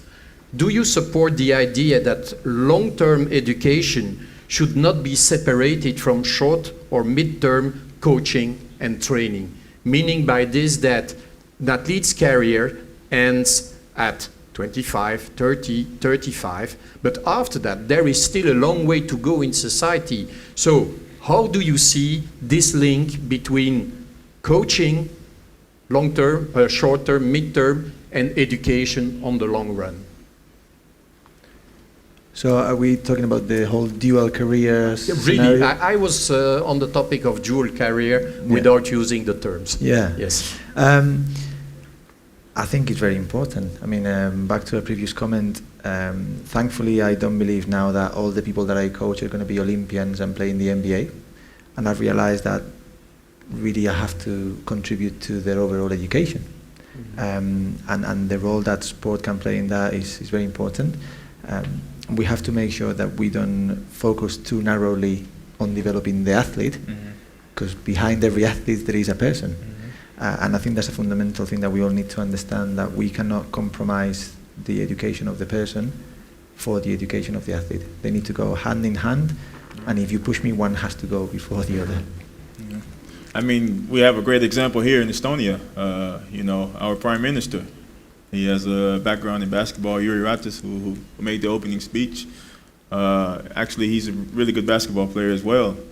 But just imagine if his coach years ago would have taken the approach that, okay, Yuri, this is basketball or nothing, and I'm sure at some point his coach took the approach that, there's life after basketball, and you look at him today, he still enjoys to play basketball, but he's our Prime Minister, but yeah, definitely, for me, I started as a coach, actually as a player, because I started organizing my own basketball camps for kids. And I learned very early that to be a coach, it forces you to learn as well. Because obviously you have to learn different things. You have to learn different techniques, way to reach kids. I'm really impressed with Sergio, the way he broke down, as coaches. I'll be honest with you, for me, I've always, thought about, what I'm coaching. But for me, it's very interesting when he said it's not only important what you're coaching, it's important who you're coaching, and it's important how you're coaching. So I would definitely be reaching out to you to get more information about this. going forward in the future. So. You know, I would like to enhance the purpose, because in my university, it's a university of among 35,000 students, I'm in charge of the elite sporters within the university, almost 200 students. Statistically, they are better students than the others, because they are more focused, they are more dedicated, and they can concentrate and they can make time for things and go further and in a very good way in their studies. Tonu, you wanted to react? Yes, I think education is very important, and on the other hand, when you have talent in sport in some field, it's very important you keep doing this field and not quit too fast maybe.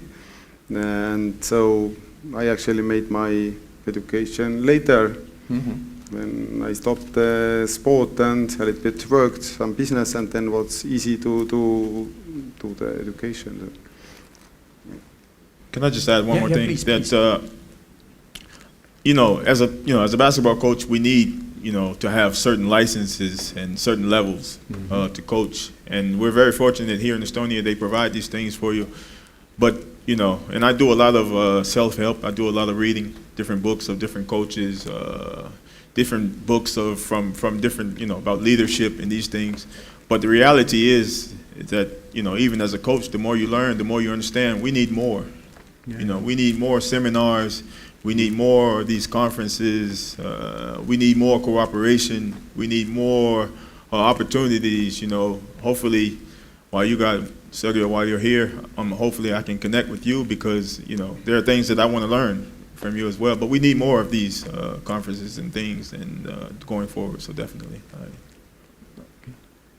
Yes, you can't be so stupid that you build up Ferrari and then drop it and then don't take over to the business side on our everyday life, or the experience from using and building a Formula car. This means that the performance sport is really a part of the life, and the rest of the life needs these experiences, especially leadership,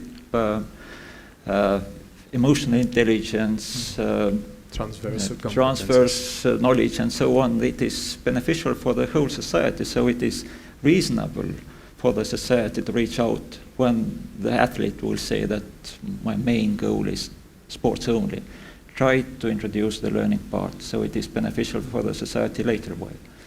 So, Mr. Minister, you see, all of us, we totally agree with this main topic, and we are supporting you. So maybe we can open now to the room if someone want to react. I believe we have some microphones. May I ask you, if you have a question, to present yourself and eventually to say to who you address the question, the whole panel or one of the members of the panel. Yes, we have already someone reacting.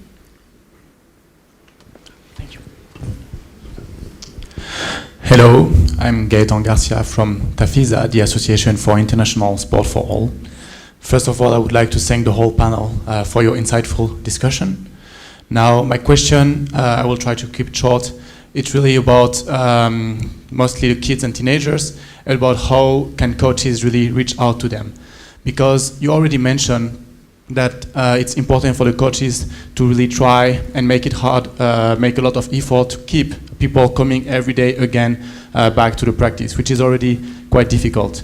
But there's also the question about how we reach out to the whole target group of children and teenagers who just don't do sports because either they don't have much money, as Mr. Toniste mentioned, or also because sometimes they just feel that sport is not for them. I know that we already do things in the right directions. For instance, ICCE is working together with us on a project to create a framework for to provide quality coaching in martial arts for people with disabilities, which is already a step in the right direction. But the question is, what can coaches do to really reach out to this target group of teenagers and kids who do not do sport at all? Okay. I think the first thing is to understand that what motivates different people are different things, really. So the children that I coach in my performance club, I actually have to sometimes motivate them to not come because they want to be there all the time and they want to overtrain and burn out. So I have to sometimes say, don't come. Tomorrow, no training. Okay. But we have to understand that for other teenagers and other children that perhaps don't have the means or don't have the motivation, or like you say, they don't see themselves as a sport people, is what do we do to attract those? And I think the key is that we have to package sport in a different way for these youngsters, because traditional sport hasn't really rocked their boat in the past, and we have to find ways to motivate them to do sport. I mean, there are examples in the UK programs where the first step is to actually get the teenagers in the sport facility. They don't even have to play anything. Just bring them there, allow them to be there together, and at some point, you hope that you can actually say to them, well, should we do some sport while we're here? But it's really understanding what motivates different people to come into a sporting environment.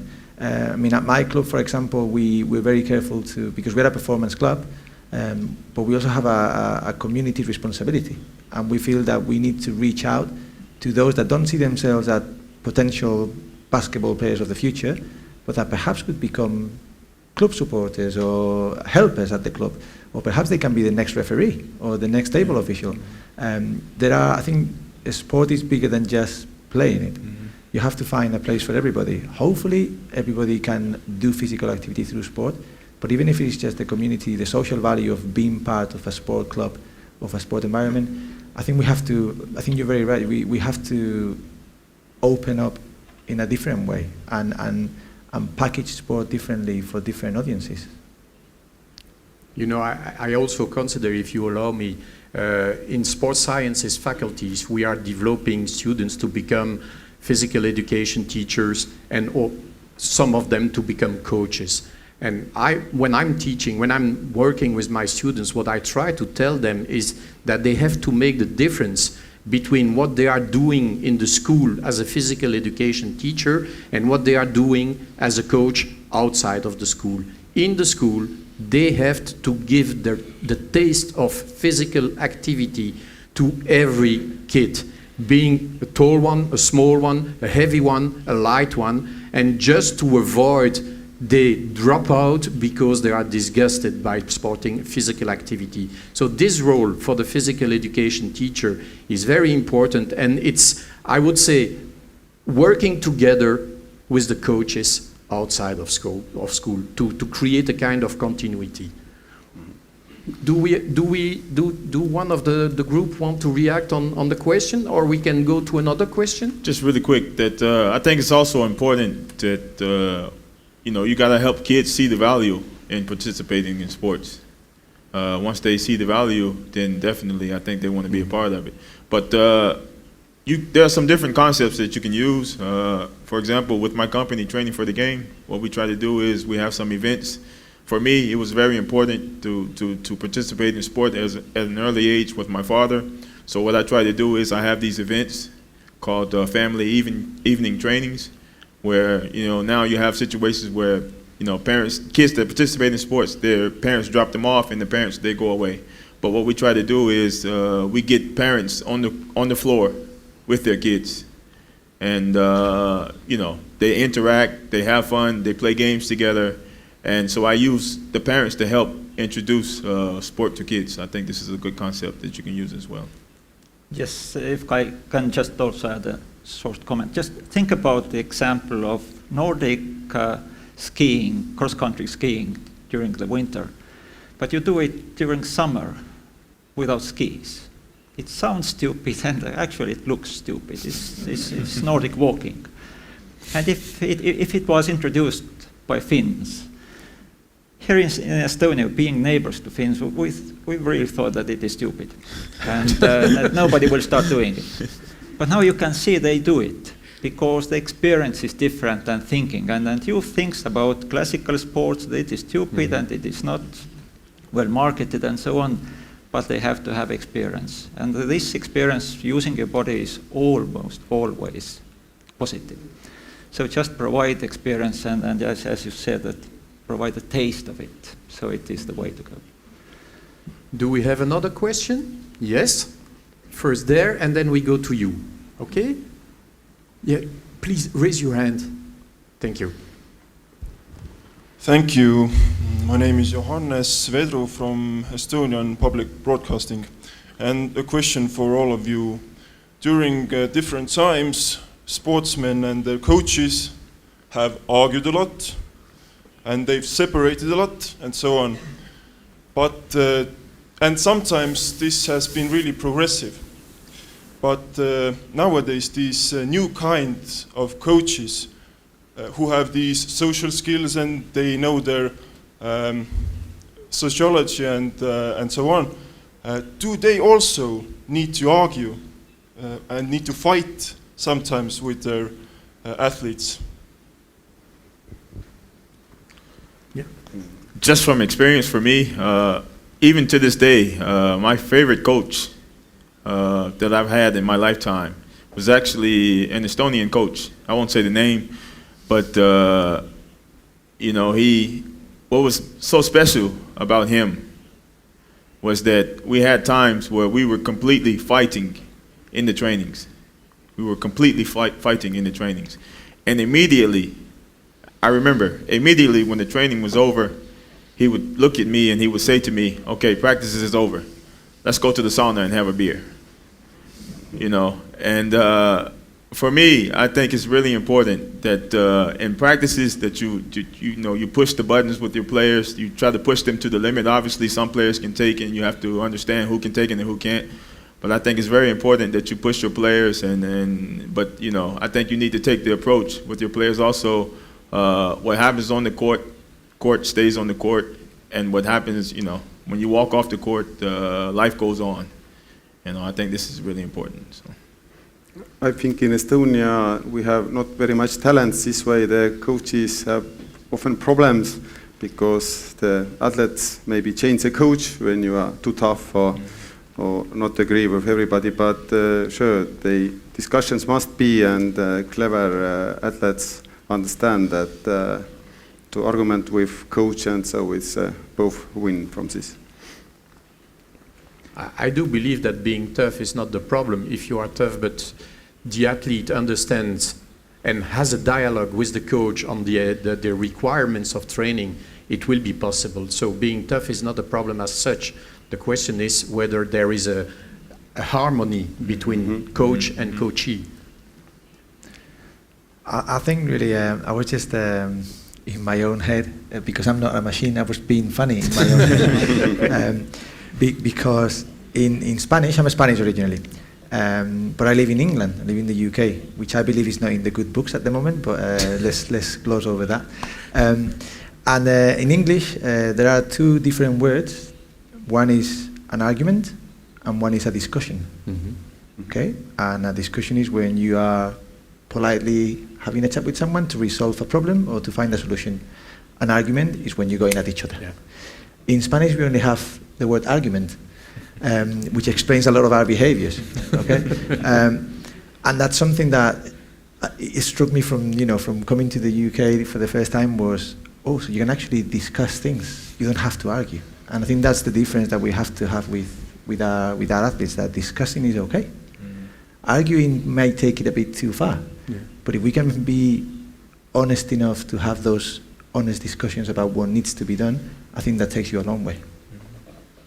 Thank you. I don't know if it was funny, but never mind. Okay, I think we have to move to you. Just show your hand that you can get the micro. Okay, the micro is coming. In the hands of a man, of course. It's not the micro coming.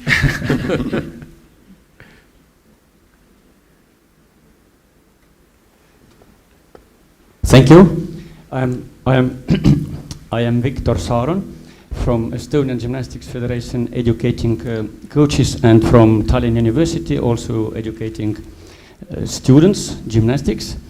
And my question is about the importance of education. We know hundreds and thousands examples where top athlete, basketball player or football player ending his sport career, and next day he's a coach without any education.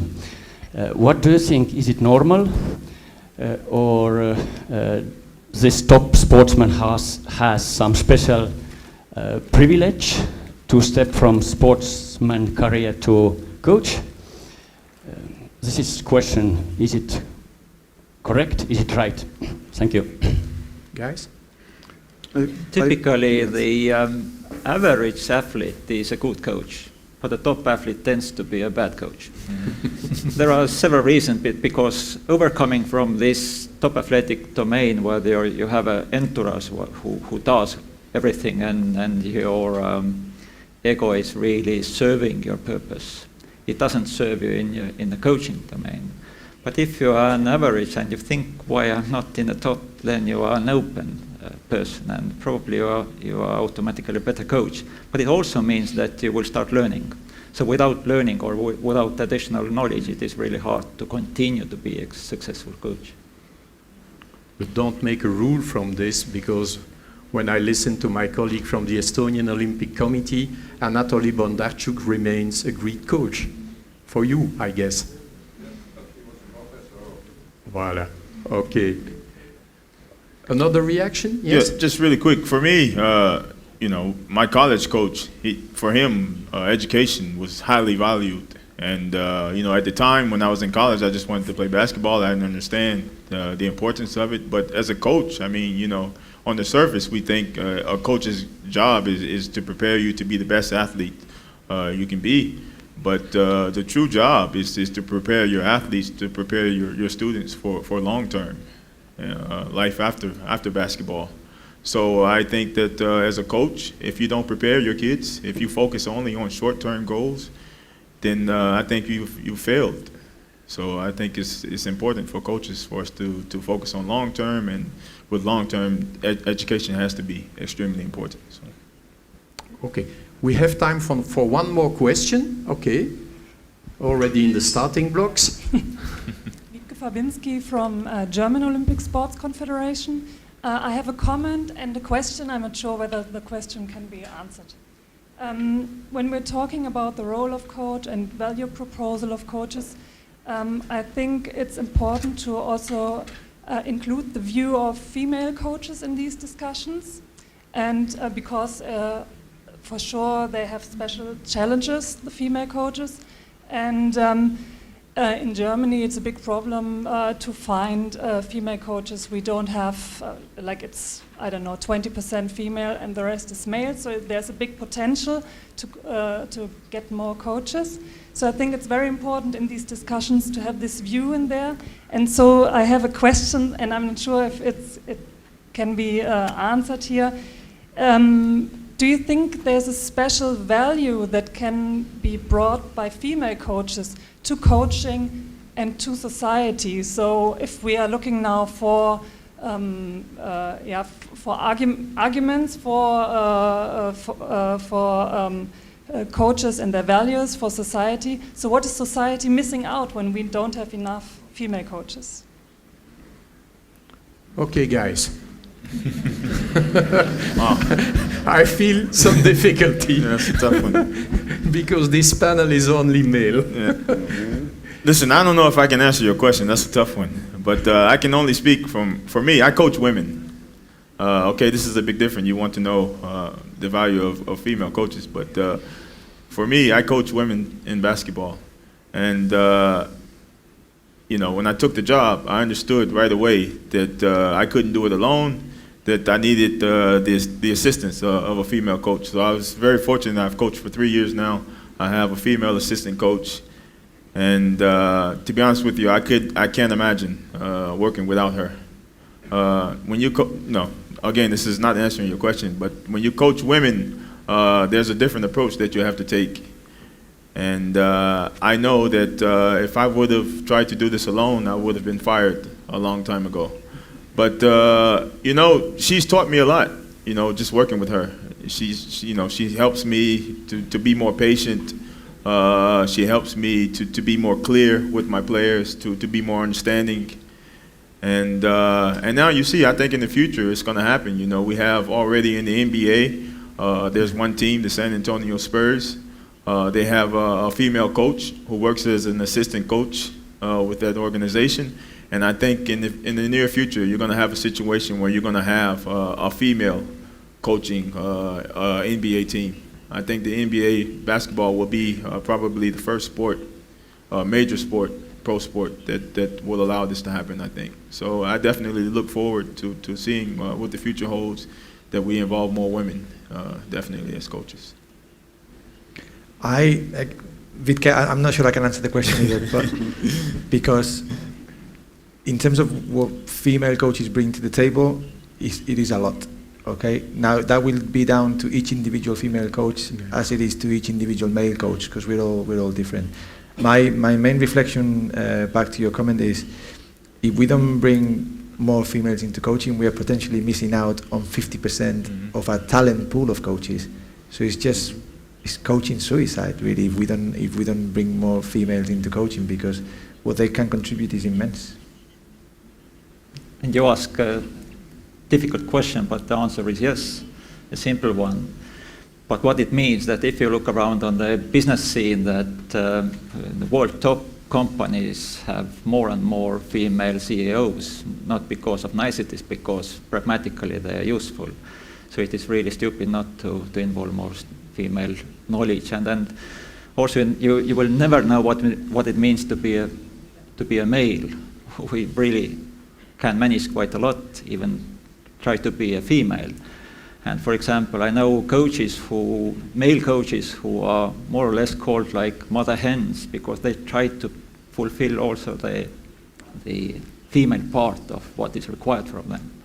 But it would be probably better to have several coaches around these guys, and also the mother figure.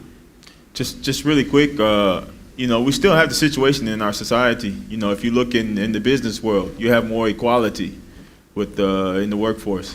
You have a lot of women now who have the potential earning power of men, but still we have the situation in sport where the value for women in sport is just not there yet in many countries. You have a situation here in Estonia. Like I said, I coach women's basketball. You have a lot of interest and a lot of companies that want to sponsor and want to be involved with men's basketball. But on the women's side, there's just no one wants to help, to assist. So I look forward to the future where there's more equality in sport. So, Howard, this was a three-pointer. I suggest to conclude in due time. It's 3:30, and I guess you expect your coffee and your cookies. So, thank you for listening to us. Thank you to the panel. It was a pleasure to do it with you. Thank you very much. Thank you. It was a great panel discussion, which went to the open conversation. That's great too. Thank you, Howard, Tõnu, Thierry, Sergio, Christian. Now we will have a coffee break, which lasts 30 minutes. So we will meet you here after 30 minutes. Thank you.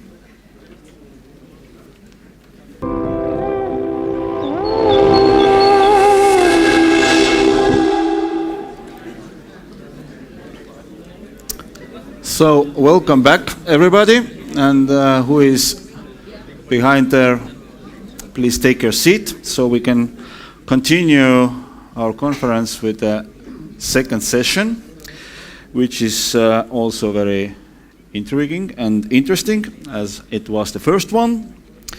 And first, I would like to remind you that if you are posting any content about the conference to the social media, so please use the following hashtags: hashtag EU 2017 and hashtag role of coaches.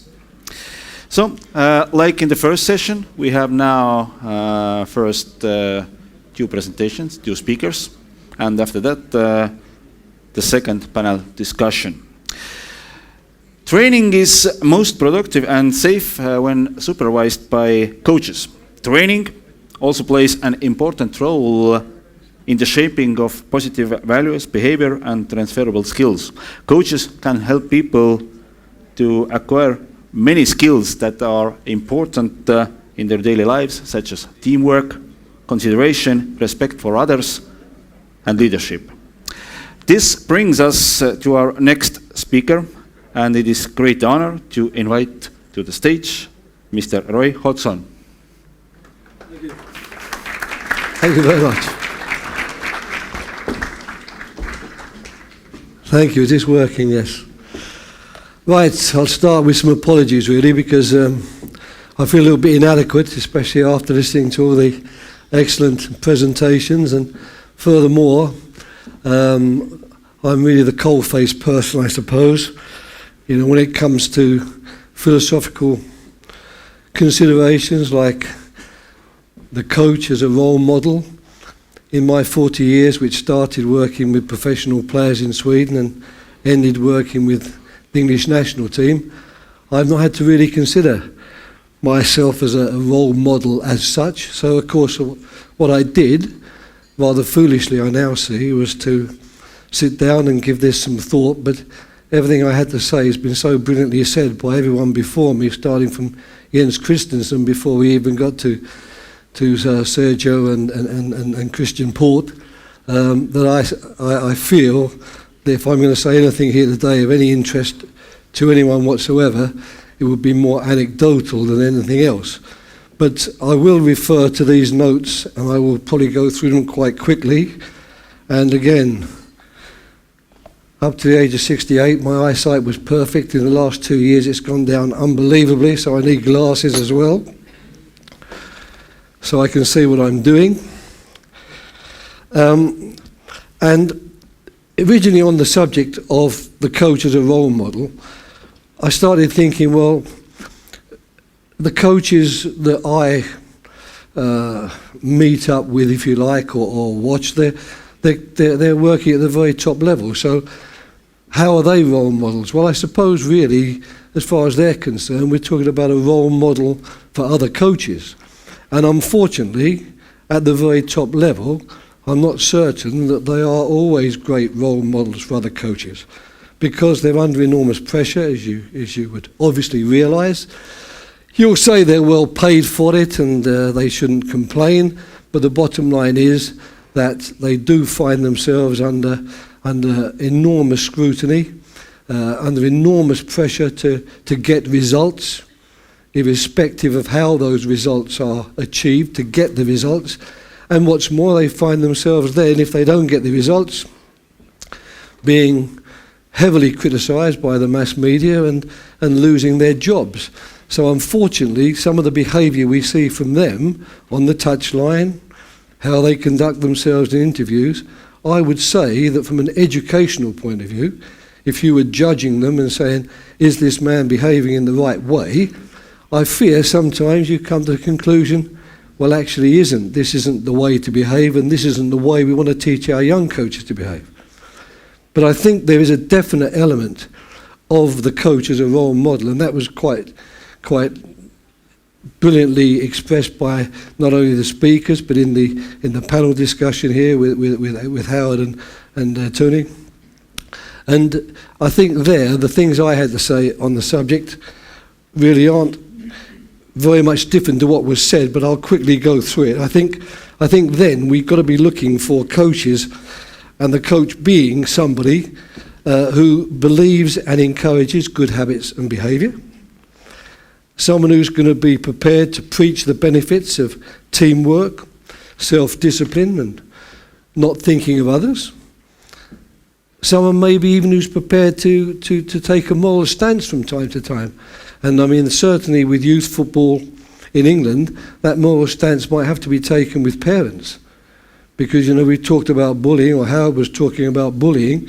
There's a lot of bullying goes on in English football from the sideline, from parents who are pushing their children, who don't have these high aspirations that we're hearing about here today, that, you know, sport is a way of, you know, becoming a better person. And as far as they're concerned, their son's going to be David Beckham, and their son's going to buy them a house.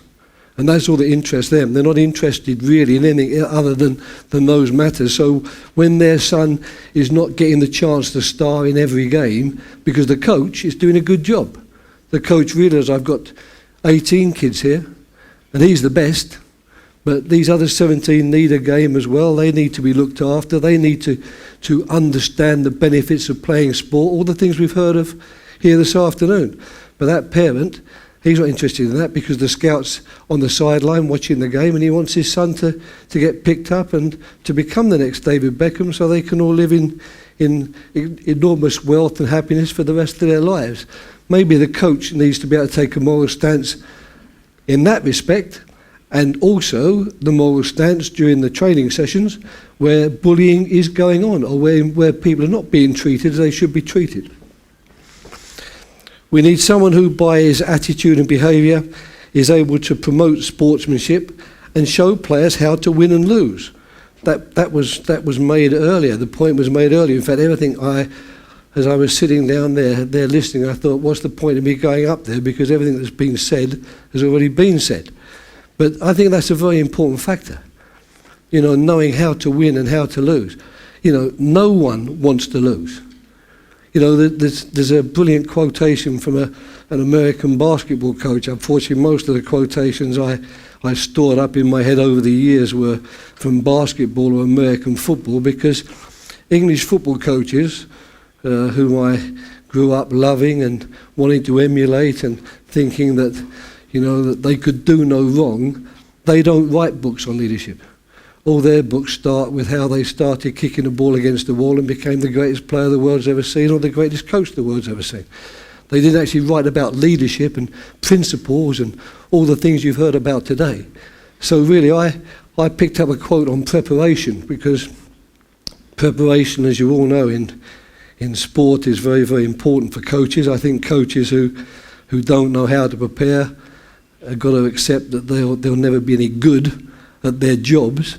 And there are 1,001 quotes, but the best one I heard was by a guy called Bobby Knight, whom I'm sure that Howard, if he's still here, will remember. And he said that everyone's got the will to win, but few people are prepared, few people have got the will to prepare to win. And that basically is the same situation here with the quotes about winning and losing. Everyone wants to win. You know, there's no question of that. And the coach will want to win as much as any of his players, and he'll have players out there who desperately want to win. But we've got to accept, unfortunately, that up to this moment in time, there is no coach in the world who has never lost a game. There is no coach in the world, really, who's actually failed. And I remember quite well when I got the sack at Blackburn Rovers for the first time in my life. I was sacked after I'd been working for 98 from 76, 22 years. I've been working for 22 years. I thought I was brilliant. I didn't think anyone would ever dream of sacking me, especially after we'd finished so well the previous season. But when the team found itself near the bottom of the table at Christmas the next year, despite the success of the previous season, they sacked me. And I took it very badly. You know, I thought this is unthinkable, that someone as brilliant as myself should be sacked. I long lost that idea of my own brilliance. But a coach that I really, really admired at the time, someone I really looked up to, he phoned me up, and I was quite surprised because I knew him, but we weren't close friends. And he just said, right, now you can call yourself a coach because you've been sacked. And I thought that was quite interesting, and it was perhaps what I needed to hear. I think the coach, if we're talking about the role model aspect, has got to show that he or she cares about all the group and not just one or two players. And that's come out quite often in these discussions. I think in football terms, and I'll come back to this a little bit later, because one of the things I think I might have to say is not in these notes. It was brought about by listening to the discussions. I think that you know, more and more in football, we're realising that we don't pay enough attention to that individual side of things. You know, don't forget, a lot of the sports, especially here in Estonia, the sports that you've excelled in, they're individual sports where the coach, it's a one-on-one subject. We have never seen football so much as being a one-on-one subject. For us, it's all been about the team. You know, the team is everything, and the way the team operates, and your ability to show the necessary self-sacrifice and do all the things that are necessary for the team. That's what football's all about. More and more, I think even at elite level, we're beginning to realise that having that ability to get a relationship with the individual player, to take into account very much, as Sergio was saying, in terms of context, what's right for him and what he really needs, we're actually suddenly waking up to those things in football, because perhaps for years we were, I won't call it in the dark ages, but I'll come back to it later on. I think someone that and we've heard this today, that when the players do move on, and when their career's over, or maybe, as Howard mentioned, a guy whose career never started, but they'll remember that coach if he's done the job properly, and if he has been some sort of role model, and he has taken on, if you like, the responsibilities of coaching in the way we've heard it talked about here today, in a very serious and dedicated manner. He'll be remembered by those players or people that has been with him and in his charge as someone who's had a big influence on their life. And it's quite interesting that when you see, and you don't see it very often, most interviews with football players at elite level, and I'm afraid everything I say will be football based. I don't have a great knowledge of other subjects. In fact, the other subject I do know quite well is cricket, and as none of you know what cricket is, it's hardly worth mentioning it in the first place. But I think that in football terms, and I'm digressing too much here, football players who normally, when they're asked these questions, they're not really worth listening to who's the most important. But a lot of them, if they're asked the question, who was the most important coach in your career? And everyone often expects them to say, well, it was Jose Mourinho, or it was Carlo Ancelotti, or any one of the other top coaches that are in English football today. A lot of them actually refer to someone who worked with them when they were 7, 8, 9, 10 years of age. Someone who was at their school, a school teacher.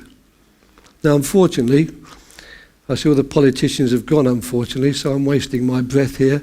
But I think one of the things that we used to have in school, and you talked about nothing being new really, it's just the old resurfacing.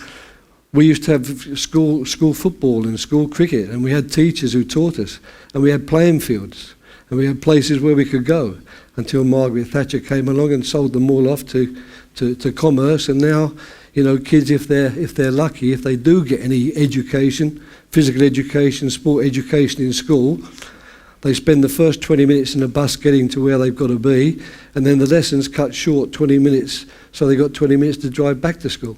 So really, you've talked a lot about putting more resources into coaches, but could I just make a little plea? And like Sergio, everything I say today will be on behalf of coaches, because I still consider myself a coach even after such a long time.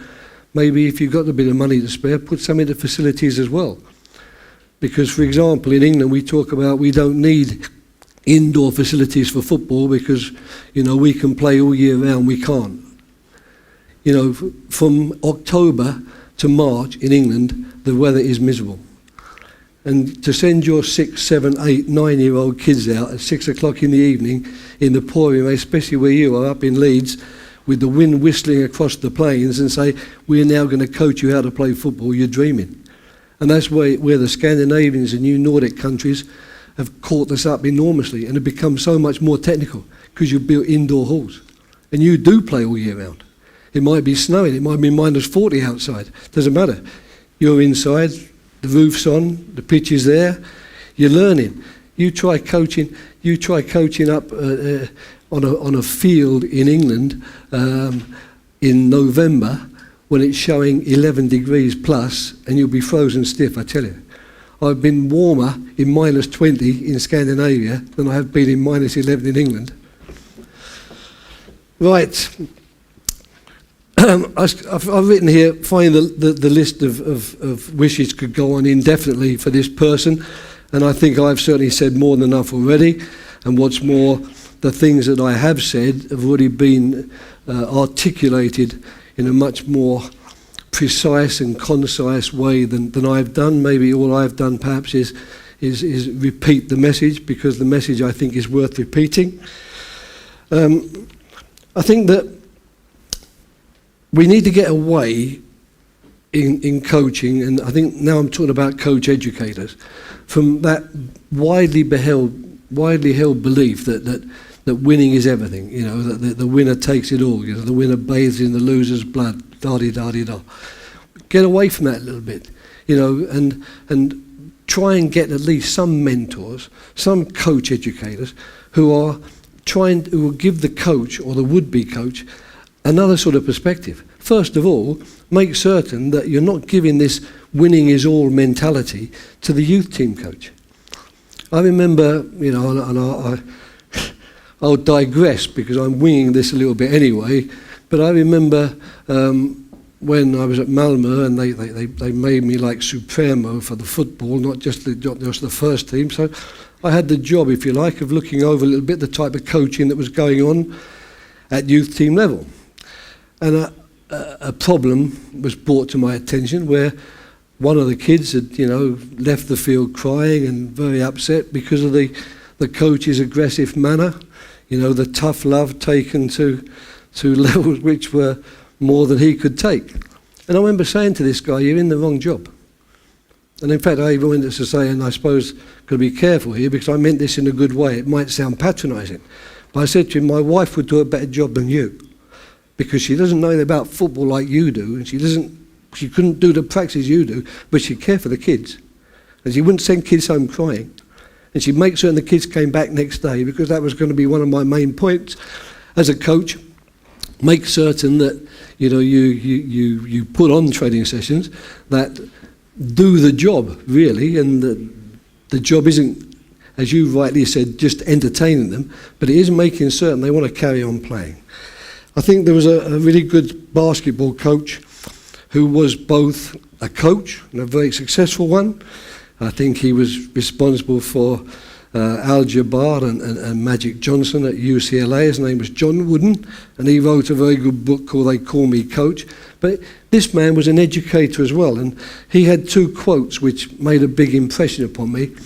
And the first one was that a man is not a failure until he starts to blame somebody else. I thought that was, you know, very important, and I think coaches who are aspiring to be top coaches might do well to keep that in mind.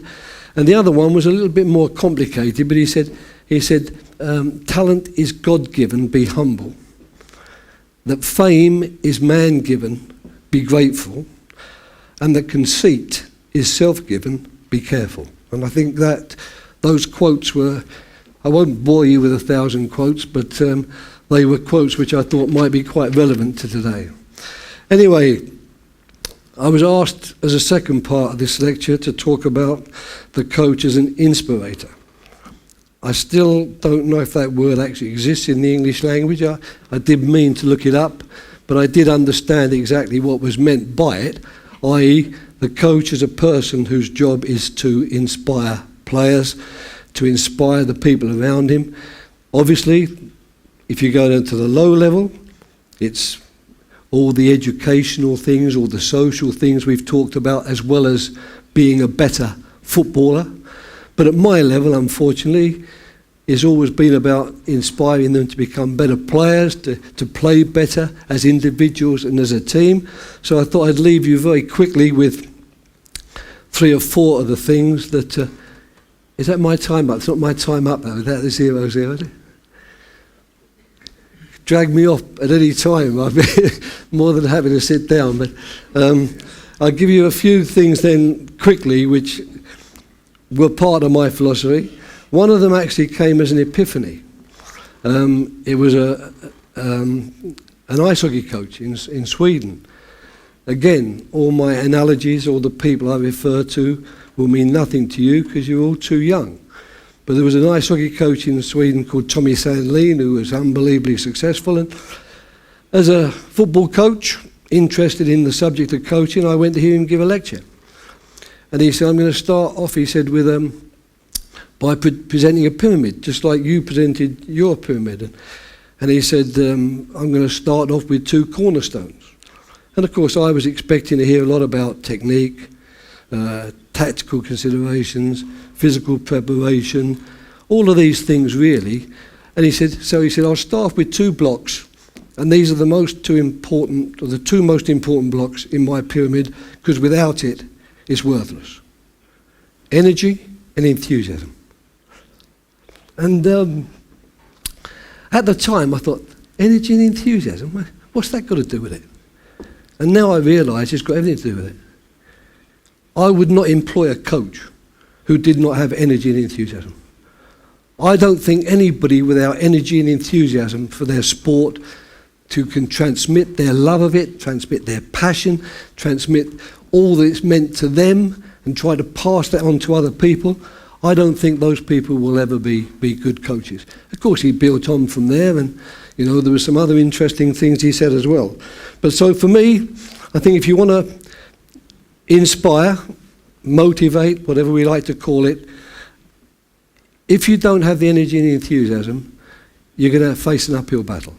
It might mean, I'm not saying it's an impossibility, but your chances will diminish the less energy you have. And if you don't have the enthusiasm, I would suggest your chances of inspiring people are as near nil as makes any difference. The other thing that was important to me was creating the right environment. And this was an environment really for learning and for enjoyment. And in that respect, I think I combine those two things together. For me, working with professional players from the start, and needing to win matches from the start, otherwise I wouldn't keep my job.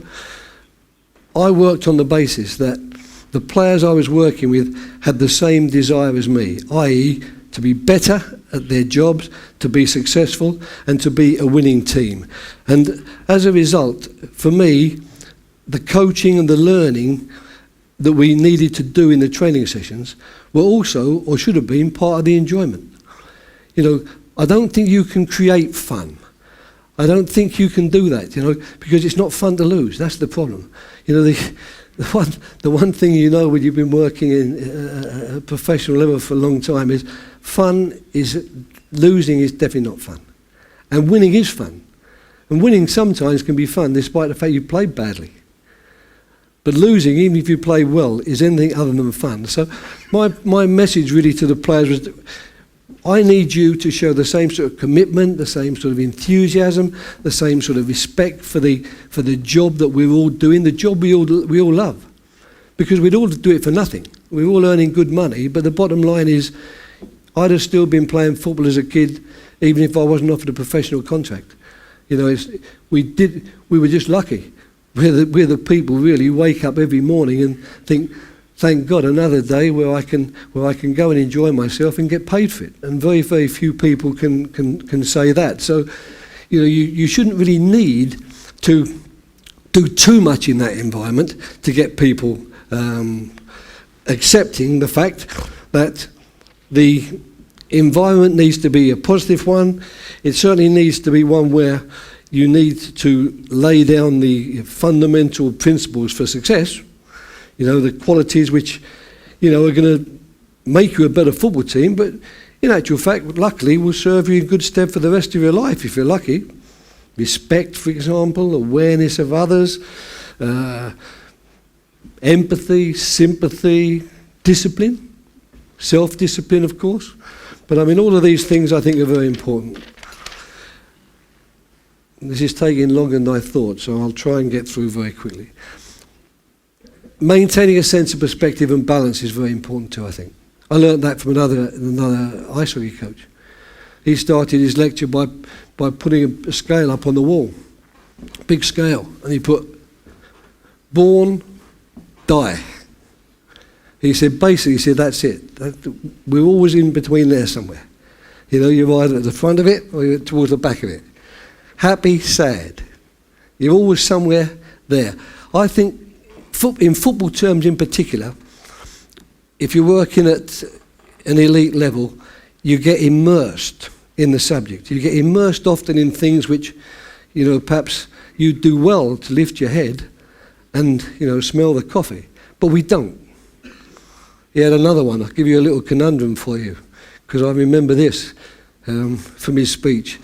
He said, in relation to trying to persuade us that sometimes we concentrate so much on the nitty-gritty of what we want to do, we forget that there's a world out there and there's other things happening. And he said, I've got a conundrum for you. He said, when you know a lot about a little, will the next step be you know everything there is to know about nothing at all? And it must have made a big effect upon me, because I can remember after 35 years or 30 years. So I think that we need that balance. We need in the training sessions. That was a massive thing for me in my training sessions. Getting the balance right in the training session. Basically it was almost one for you, one for us. You know, you don't like the 30, 40 minutes we're going to really work on our tactical side and put you through your paces there, but you do like a little game at the end. So one for us, you know, you do the training session, then you get your little game at the end. So we got some sort of balance in the whole thing. The balance also of dealing with problems. I mean, I remember one coach, a fellow I know quite well, I even prepared to call him a friend really, you know, he stopped a guy going to his brother's funeral, I think, you know, because he was going to miss a training session. I mean, there was full of those stories in the past. You know, the coaches in the past, I was only thinking where the guys here were being asked, what about your coaches in the past and what effect did they have on you? I was thinking, thank goodness I'm not up there, because all I would have is horror stories. There was, in my playing career, bad that it was, I don't remember one coach who had anything positive. The only positive thing they did for me was occasionally let me play. That was about the most positive thing I ever got out of it. Not letting every setback be turned into a crisis. You know, is football really a matter of life or death? You know, can you actually praise someone in an unsuccessful moment? Or is it praise only to be maintained for the successful moment? I worked with a coach, very famous one in Malmö, Bobby Houghton. We went to Bristol City together in 1980 after 5 successful years in Sweden. In my case, 7 successful years in Sweden, in his case. And Bob used to criticise by not praising. It was unbelievable. We'd be doing practices, he'd be going, good, well done, good pass, great run, and then someone would mess up completely. And he would just go silent. And in the end, I used to think those silences were more vicious than the fact, because he worked on the basis if he had nothing positive to say, don't say it. But sometimes those silences were deafening, because they go, well, where's my praise? We don't get praise for that, you know, that was totally wrong. Anyway, the coach seeking to be a true role model, an inspirational leader, must develop a sense of perspective. Winning doesn't excuse certain behaviours, and losing doesn't automatically deserve punishment. Putting yourself in the player's shoes. Vicente Del Bosque was asked at a meeting I went to after the World Cup, I think it was, one of those big coaches meeting. Right, Vicente Del Bosque, lovely fellow, I don't know if you follow football, avuncular type figure really, you know, he's you know, looks like everyone's favourite uncle. And he doesn't like talking, he certainly doesn't like lecturing, as I don't, but he got asked the question, you know, well, you've just won the European Cup and you've just won the World Cup. You know, how do you do it and what's your secret? And he said, well, the only thing I can tell you really is I try to put myself in the player's shoes. Everything we do, I try to think, well, if I was a player, how would I react to it? And I thought that was very telling, and it was good for me to hear it, because sometimes you hear people speak, you get a feeling, yeah, that's right, I believe in that, and that's what I try to do as well. So if Del Bosque does it, I must be on the right track. The final thing I was going to talk about was preparation, but I could talk about it all day long. I would, if I was a coach educator, which I'm not, and if I ever take a job mentoring, which I don't hope to do, because despite my great age, I still think I should be on the coaching field coaching. But if I was coaching coaches, I would definitely say to them, you've got to make certain you spend time on preparation.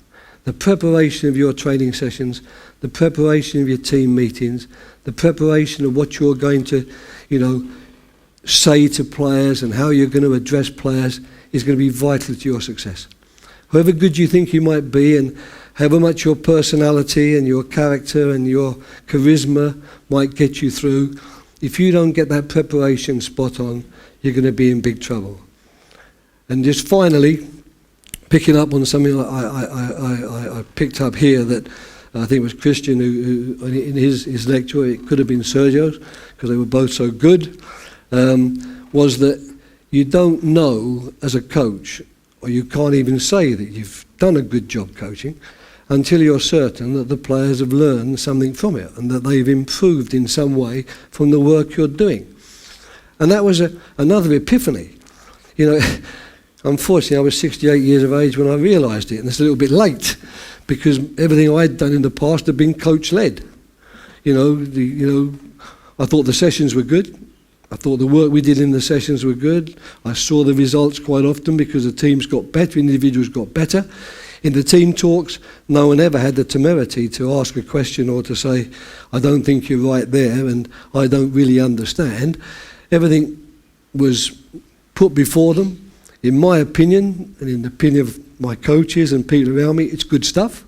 But really and truly, we got asked the question by the psychologist we took on board, and a rugby guy too, who was made performance director.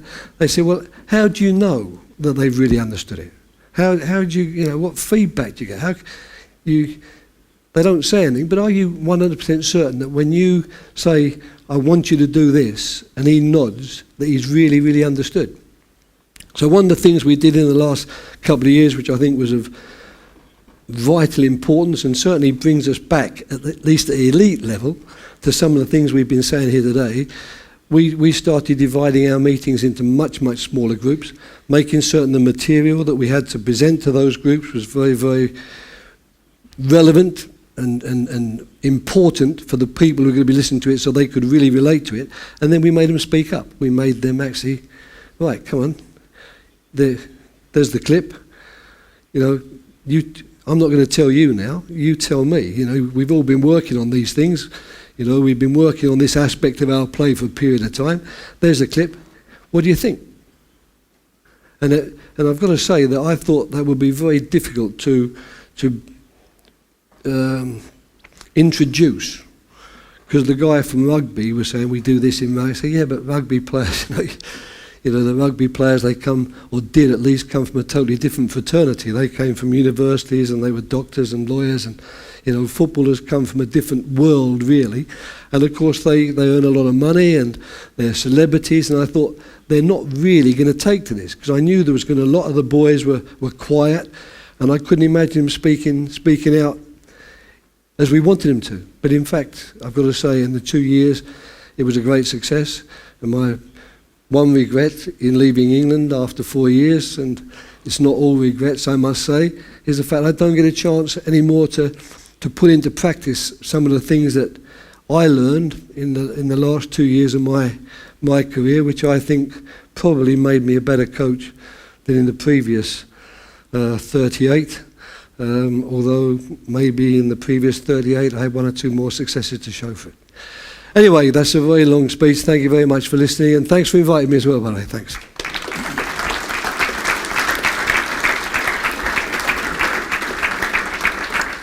Thanks. Thank you.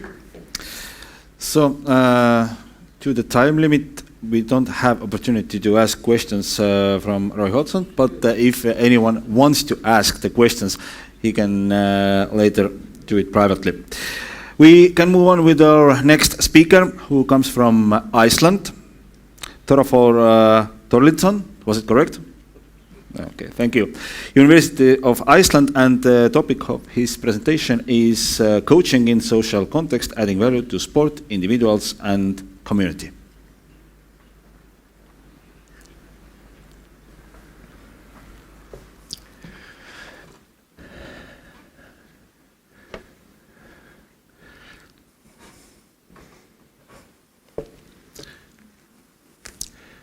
Mr. Chairman, participants, it's a pleasure and a privilege to be here today. I think the idea of looking at sport, focusing on the coach, is brilliant. As obvious as it is, I have looked at sport for 30 years. And when I started preparing for this talk here, I realized that a lot of things look different when you put the coach in the center of things. It is an interesting perspective.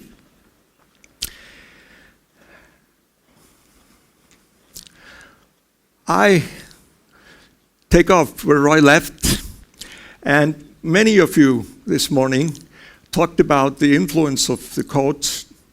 And when you talked about the influence for wider society, you came back again and again to what I call the mentoring part of coaching. The coaches can teach people a lot about things that are useful, to be successful. Winning and losing, I think everybody mentioned that.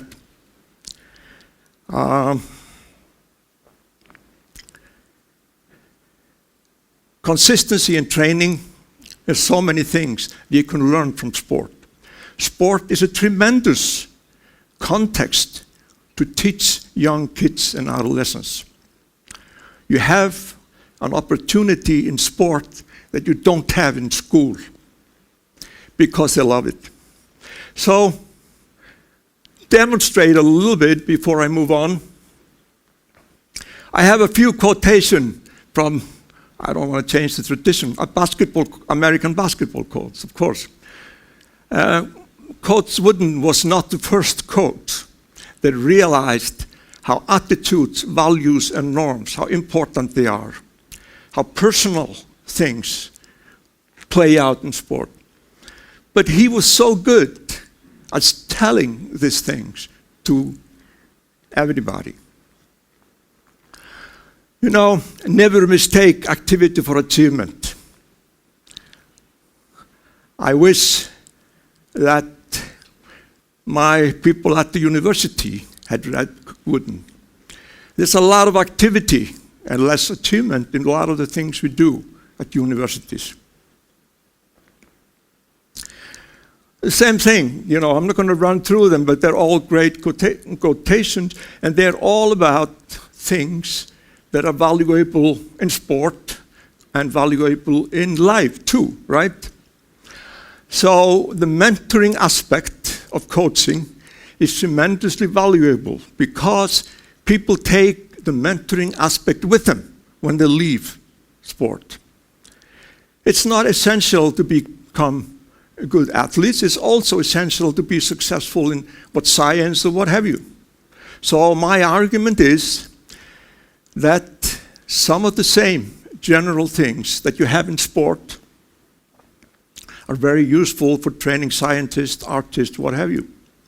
And this mentoring aspect, it spreads to society and it creates human capital. Some of you have talked about this morning.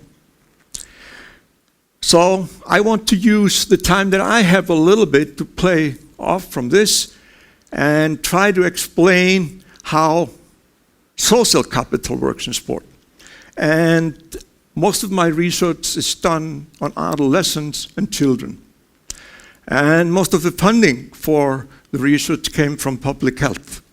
Nobody wanted to give me money to do research in sport. That's the truth.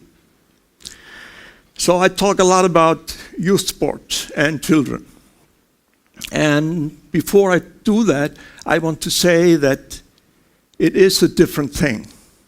Once you leave youth sports, you get to another level. You have to think about a lot of things differently. But I hope you can learn something from this. This is, I should say that I use the data. In Iceland, it's a small country. It has about 4,600 kids in a cohort. So I have done a lot of studies over the year with my colleagues, and we use the whole cohort. This is important because you use the whole cohort. You can give feedback to every community about a lot of things they do in sport. And the feedback that you get from numbers and findings from science are important for the people that are involved in the sports, that are in the arena, you should say. About in the 80s, I did some research on smoking. About 40% of Icelandic adolescents smoked daily at the time. It was a peak. One of the things that happened is that we started a prevention thing that was I think it was a bit of an accident, but what had happened is that the sport federations, the sport leaders, they picked this up. So they had a campaign going for a while, and it was a bit successful. We had a handball team that was very popular at the time. and none of them smoke, and they would be very, very, vocal about this, and they were the smokeless team and so on and so forth. So sports got involved in this in Iceland fairly early.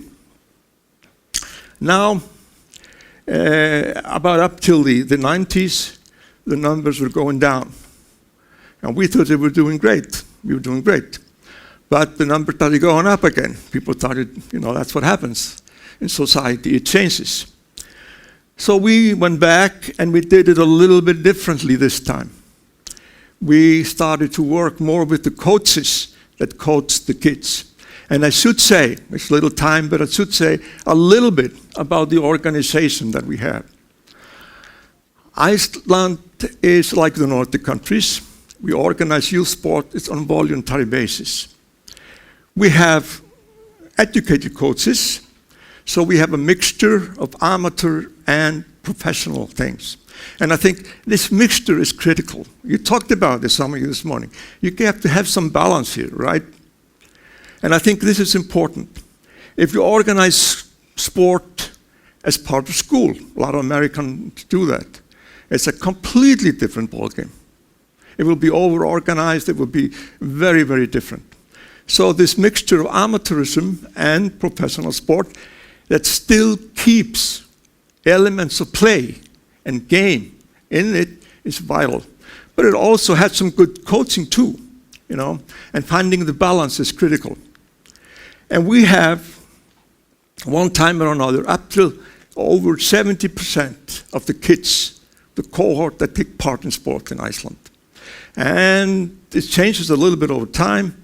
You see the patterns are changing, but you still see communities that are now approaching 90% of the kids doing sport.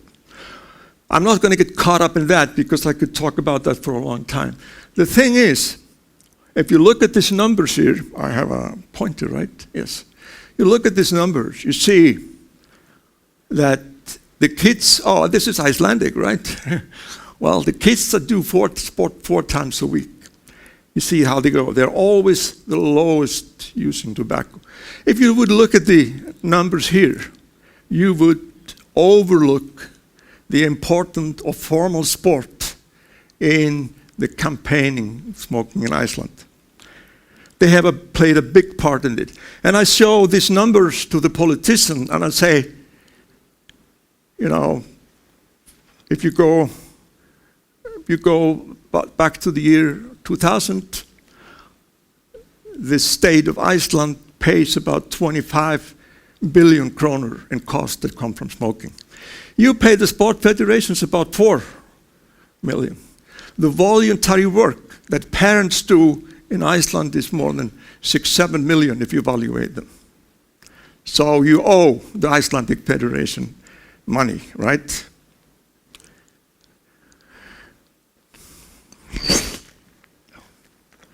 I want to look at this a little bit different. Sport is tricky. How do you define sport? When you look at organized sport, you see, compare that to sport that is not as well organized, you see a very different picture.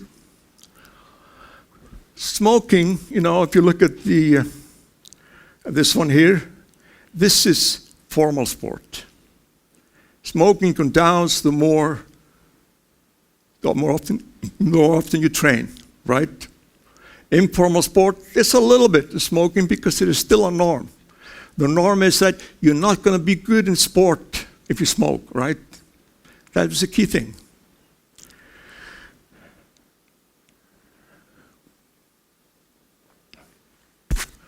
One of the things that we tried to work with was alcohol. It's a very difficult subject to work with. It's part of our culture, it's everywhere, it's how we celebrate things, how we celebrate victories, how we help taking defeats too, so it's always there. And I had a long discussion over the years, We don't sell the coaches things always because they're good for society. No, you don't sell the sports federation that. But you sell them tobacco because it's good for sport, bad for sport. The same way, you have research coming out that says, if you train and drink, you're not going to be able to build up the stamina that you could do all this way. And for endurance training, alcohol is bad. It ruins the results that you have. Well, there's more research now that shows you that because so much of the things we do when we train is about our brain, right? The brain is our vital organ. You know, skills are important. And it turns out that alcohol actually lowers the levels of skill training in sport, okay? And probably if you drink a lot, you know, you have more injuries. I don't know that research really. So we even do a little well in sport. But this picture shows you something that is even more interesting, especially because this is alcohol. What is the biggest predictor of what if kids drink or not? It's what their friends do. The peer society is vital for young people. So this picture shows you that if you have no friends that drink, you're not very likely to drink. You don't really drink at all, right? If you have some friends, it increases. Most friends, right? Well, it increases considerably. But if you do sport 4 times a week or more, the influences of your friends that drink are not that big, right? What does it tell us? It tells us that the influences of sport go a little bit beyond the individual, right? And I want to show you, this one is a little different. You don't have, because you have a norm in society about alcohol that is different from the norm that you have about smoking, right? You see the difference between formal and informal sport here, okay? This is formal sport. The more you train, the less you drink, right? What is it like with informal sport? It's the other way, right? Why is this? Well, one difference is the coach. In the formal sport, you have rule, you have organization, but you have a coach. In informal sport, you don't have. So there is nothing in sport that is of benefit to kids or anybody else in society if it's, you know, not done well. It's the way you do sport. The other things I think that you can learn from this is that what sport brings you has a lot to do with the culture that you create, with the norms that you have, with the values that you distribute. Because that is what spreads. If you look at children and, you know, adolescents especially, it spreads to society what you do.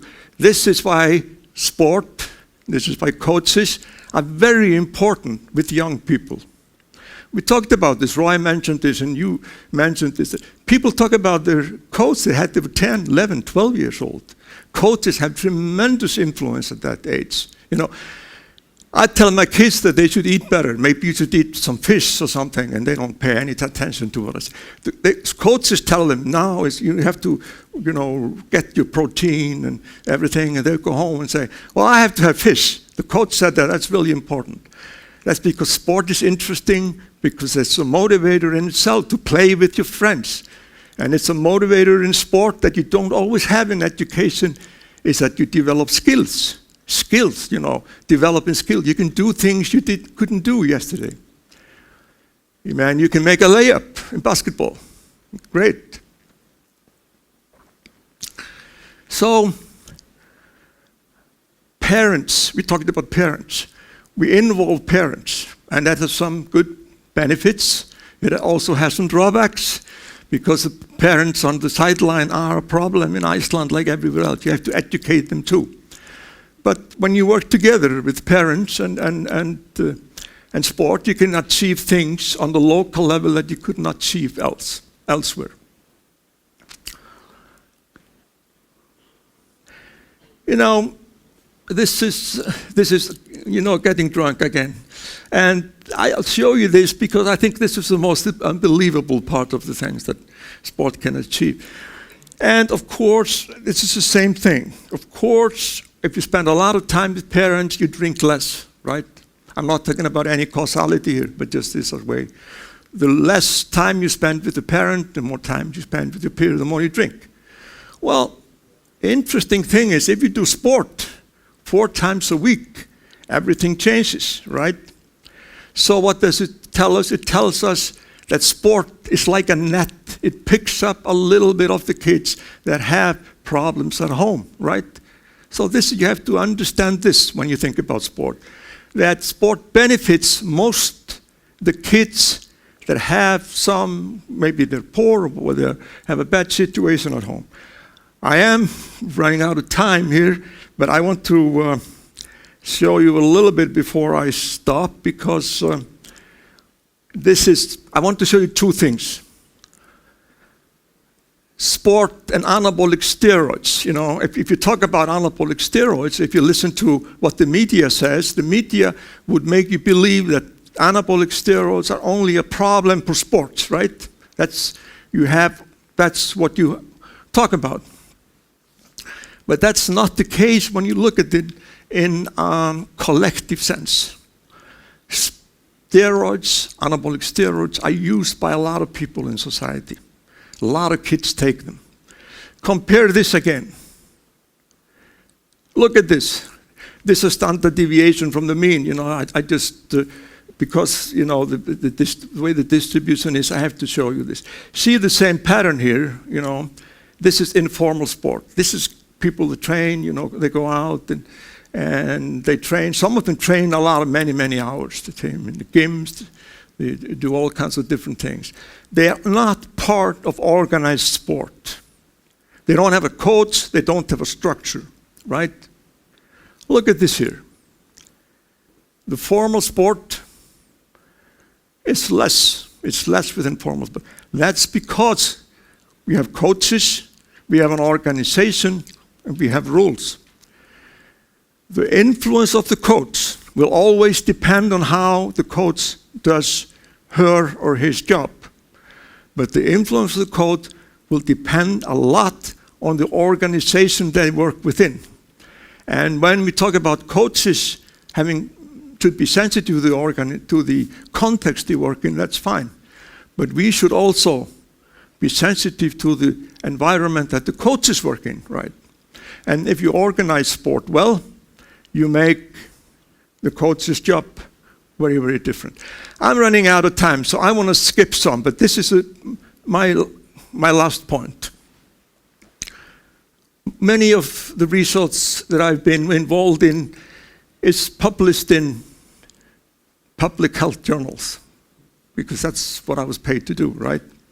But somewhere there are many interesting things, and I'm going to give you one example from this article that I wrote with my colleagues and students, and because it shows you how sport produces social capital. We talked about how sport influences individuals, right?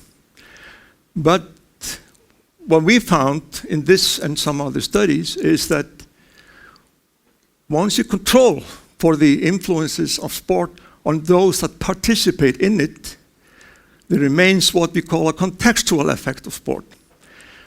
Let me just explain that 1 minute. It means, if we take smoking as an example, because it's a good thing to study. You can measure it easily, right?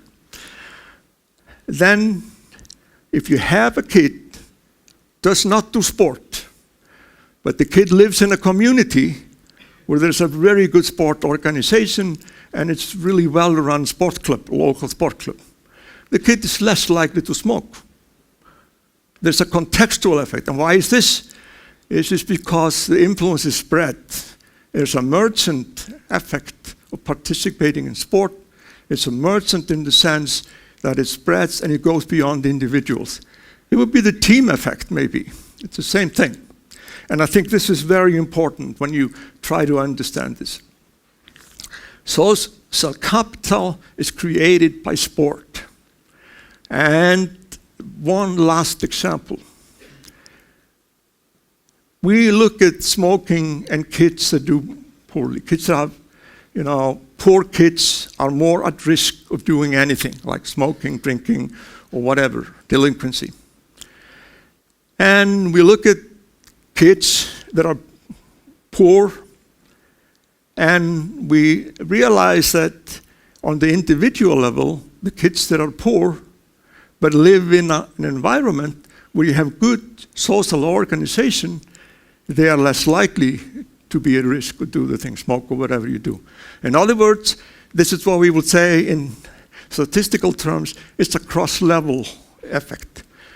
It's a contextual effect, a team effect, but there is also an effect from the team that affects the individual. So I'll tell you, sport is influential. And the coach is at the center. Coach is tremendously influential. But it depends on what the coach brings, at least in this level. What the coach brings to the table, values, norms. These are the things that create capital. Because sport is so powerful and the influence of sport are way beyond the individuals that take part in it. Thank you.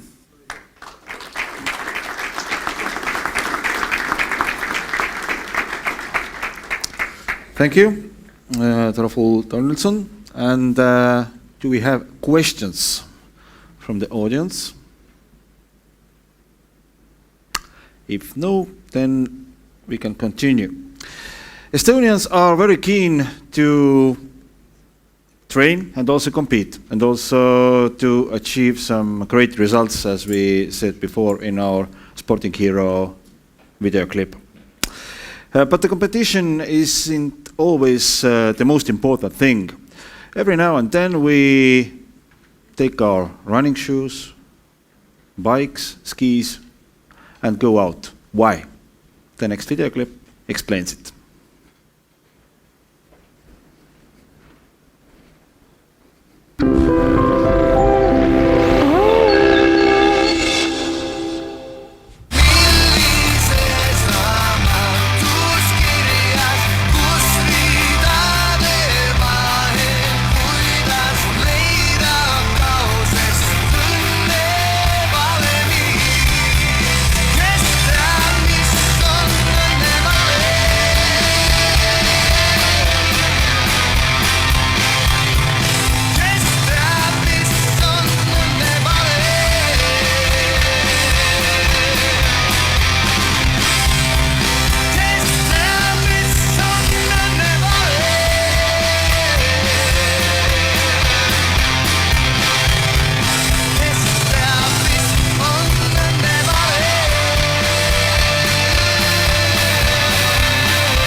Now it's time for our second and today's last panel discussion. We have spoken today about the role of the coach and how the coach is seen in society.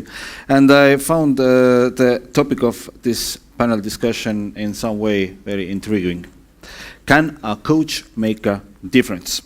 And the speakers are Roy Hodgson, Toraful Tornilsson, Raul Rebane, Estonian communication consultant, Kirsi Hämelainen, expert in coach development, Finnish Olympic Committee, and Frank Hensel, Vice President, European Athletics. And the moderator is Christian Port.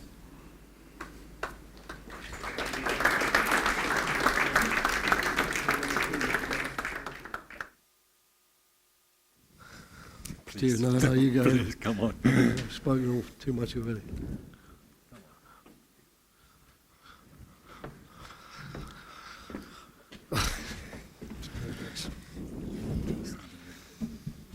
Get most questions at the end, you know that. Sorry. Go ahead, Yeah. take your water and... Okay.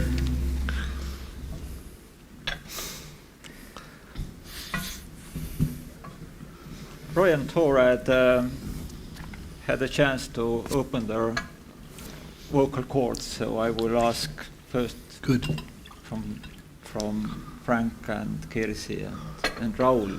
Probably Kirsi will be the first one.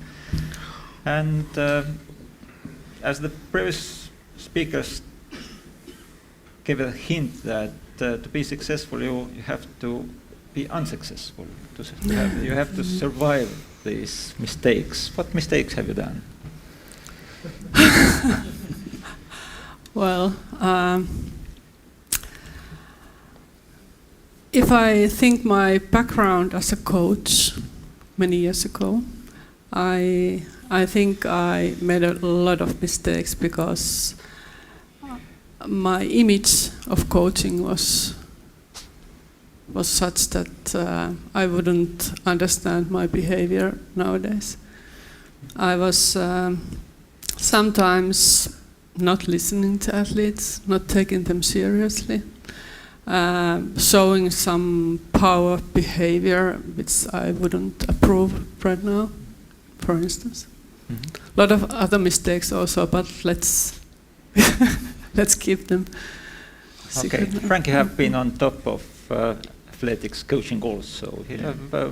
There is a saying that doctors will bury their mistakes and architects will make monuments out of this. What will happen with the mistakes the coaches do? I'm not really sure that you exactly know what mistakes you have done. If you think about that, what you have done. You see finally a result in any competition, but is it really the result because of your top work? Or so many other influences, which are, and I think you explained it right, too, what is your thinking, what is your vision, and then the things went in another direction. In so far, I think it's not so easy to answer this question. Sometimes, I think as coach, and from my point of view, I made the same mistake, especially in the beginning, being impatient. Being impatient, seeing the development of the athletes in problematic situations, if they are a little injured, being patient and wait, or no, the next competition is coming, we have to be qualified, and things like this. This perhaps, I think, are mostly the biggest mistakes coaches are doing. Raul, what about you? You have been on top of athletics also. Who doesn't know, Raul has been the head of the team of one of the Olympic medal winners and world champion. So you know what's happening in the top. What are your mistakes you learned from? I have never been a coach, so I have never done any mistakes. But I try to organize others people work this way. That they could do their work properly and the best way, and to find right people. So this impatience you said could be one of the things. You want the results fast and not understand the process. But in the beginning stage is normal, I think.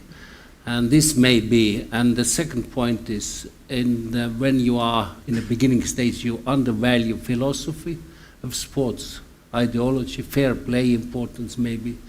Not this we didn't undervalue, but what is undervalued is clearly the importance of science and flow of information, new information, innovation part of the sports. Okay, now the question for everybody. I will pick up from this philosophy of sports. What is your philosophy of coaching, and when you understood that you have a philosophy of coaching? I think I probably understood that I had one when I'd been working for 10 years and was having some success at Malmö, and it was at that time when the big companies decided it would be fun to get someone who was well known to come and give a talk. I often used to get the impression that really people were just there to see you, not really listen to what you had to say. But I did sit down one day. I thought, well, they were asking me to talk about, how to build a winning team and what my philosophy is with regard to building a winning team, and I've never given it a moment's thought. So I actually sat down and came up with a few of those ideas that I spoke at great length about. I didn't realise I was speaking at great length, but obviously I was. So it was quite late in my life, really, when I actually thought about philosophy. I was too tied up, really, in the day-to-day business of preparing the training session, getting the training session done, preparing the game, analysing the game that's been played, preparing for the next one, and making loads and loads of mistakes along the way. I mean, it's a good job I didn't get the question about what mistakes you've made, because otherwise you wouldn't get to the dinner at 7 o'clock tonight. It would take far too long. But I've got a philosophy now, I suppose. But I still think philosophy is a dangerous word. I had to look it up. Search for wisdom, isn't it? To look that one up in the dictionary as well, because in football in particular we get buzzwords. You know, for years and years no one ever mentioned a philosophy, whereas now everyone is, you know, talking about their philosophy, about their project, about its process, not outcome, and all of these type of things. Some of it, to some extent, has passed me by because I've been so much immersed into the day-to-day business of trying to survive in the job, really, and have a job to go to next week, which is something which is getting harder and harder in the football world in England. For example, and I'll leave you with this one as a matter of interest, you talk about coaching. The average tenure now for a professional coach in football outside of the Premiership, because the Premiership's a little bit different because they're paying them £7 or £8 million a year and it's a bit harder to sack them.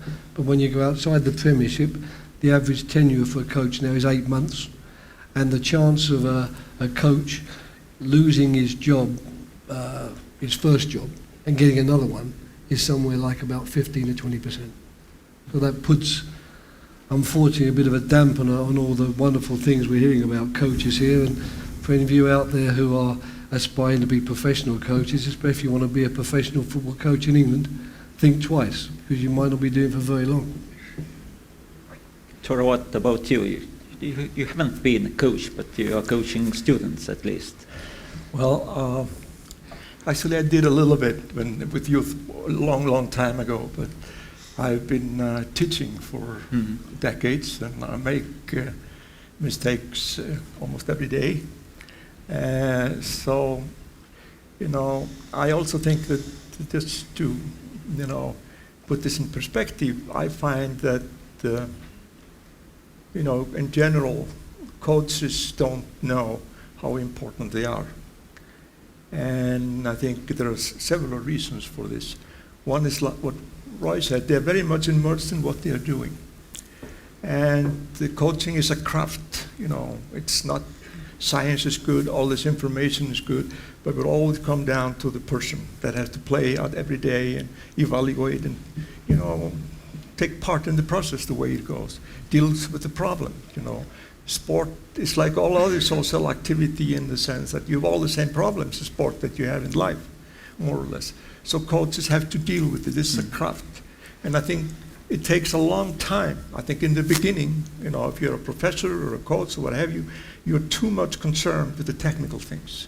You learn them, you like control of them. Then you start to understand the human dimension, and maybe a little further down the line you learn to understand the social dimension. So I think this is the process.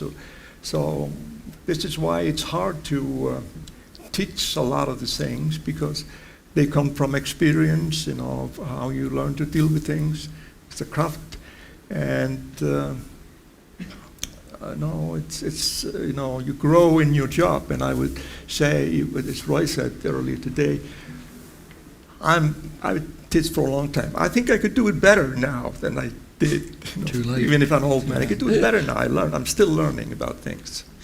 Kirsi, you have now on the higher level because you have been coach and now you're coaching coaches. What is your philosophy now? Is it different from being a coach and now?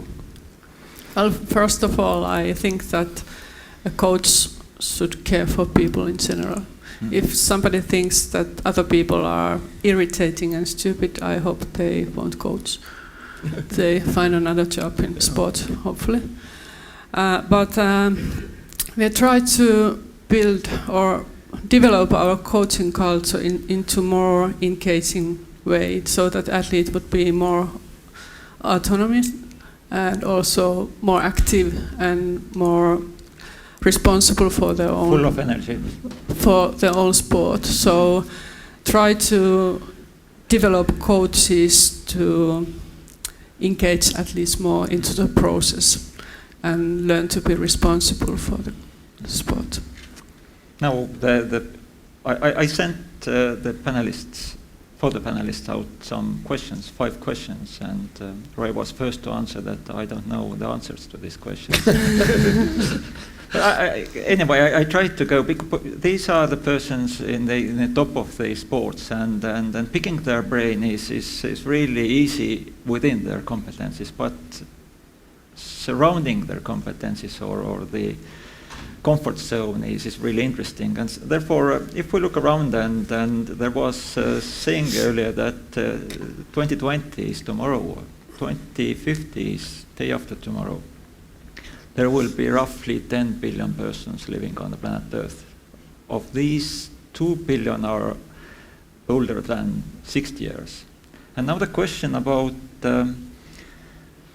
are we prepared as coaches to service this widening demand of sport? What are the main constraints from current understanding of coaches to service a bigger part of increasing amount of people taking part of sport? Frank, you have been...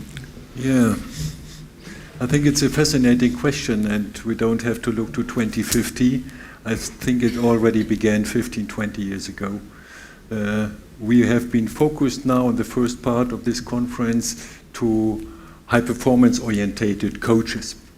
But if you're looking into the society, I think sports actually is offering much more, beginning from prenatal gymnastics up to mother and child gymnastics, coronary sports, seniors, veterans, that's what you mentioned, if the society becomes elder and elder. But are we really prepared with well-educated coaches in this field? This is one point. And the other point is that we are losing people in our organized sports because they are going their own way.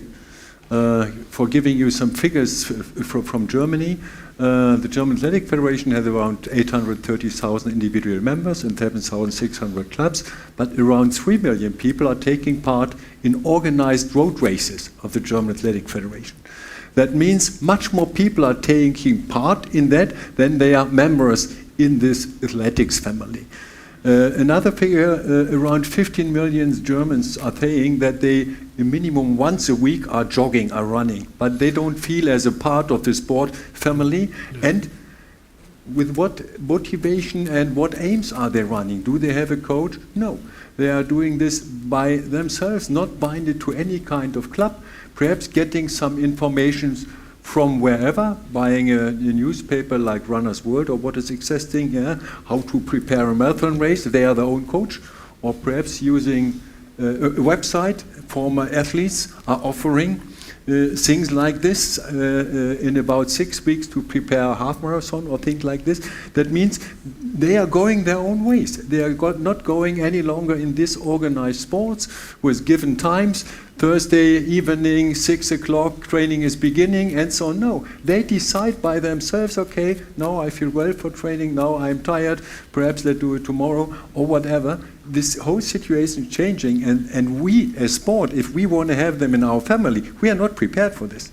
Yeah, we let them go, actually. The federations are not in any way, and you have seen the pictures from the last movie, it's not only road race, it's skiing, it's cycling, unbelievable cycling races with thousands of participants who are not organized in any kind. They are going there because they like it, they are investing money, and so on.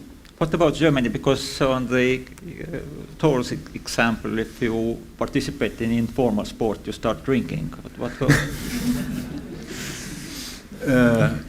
also, the people are reducing drinking. That's what I if understand. they have the coach. Yeah.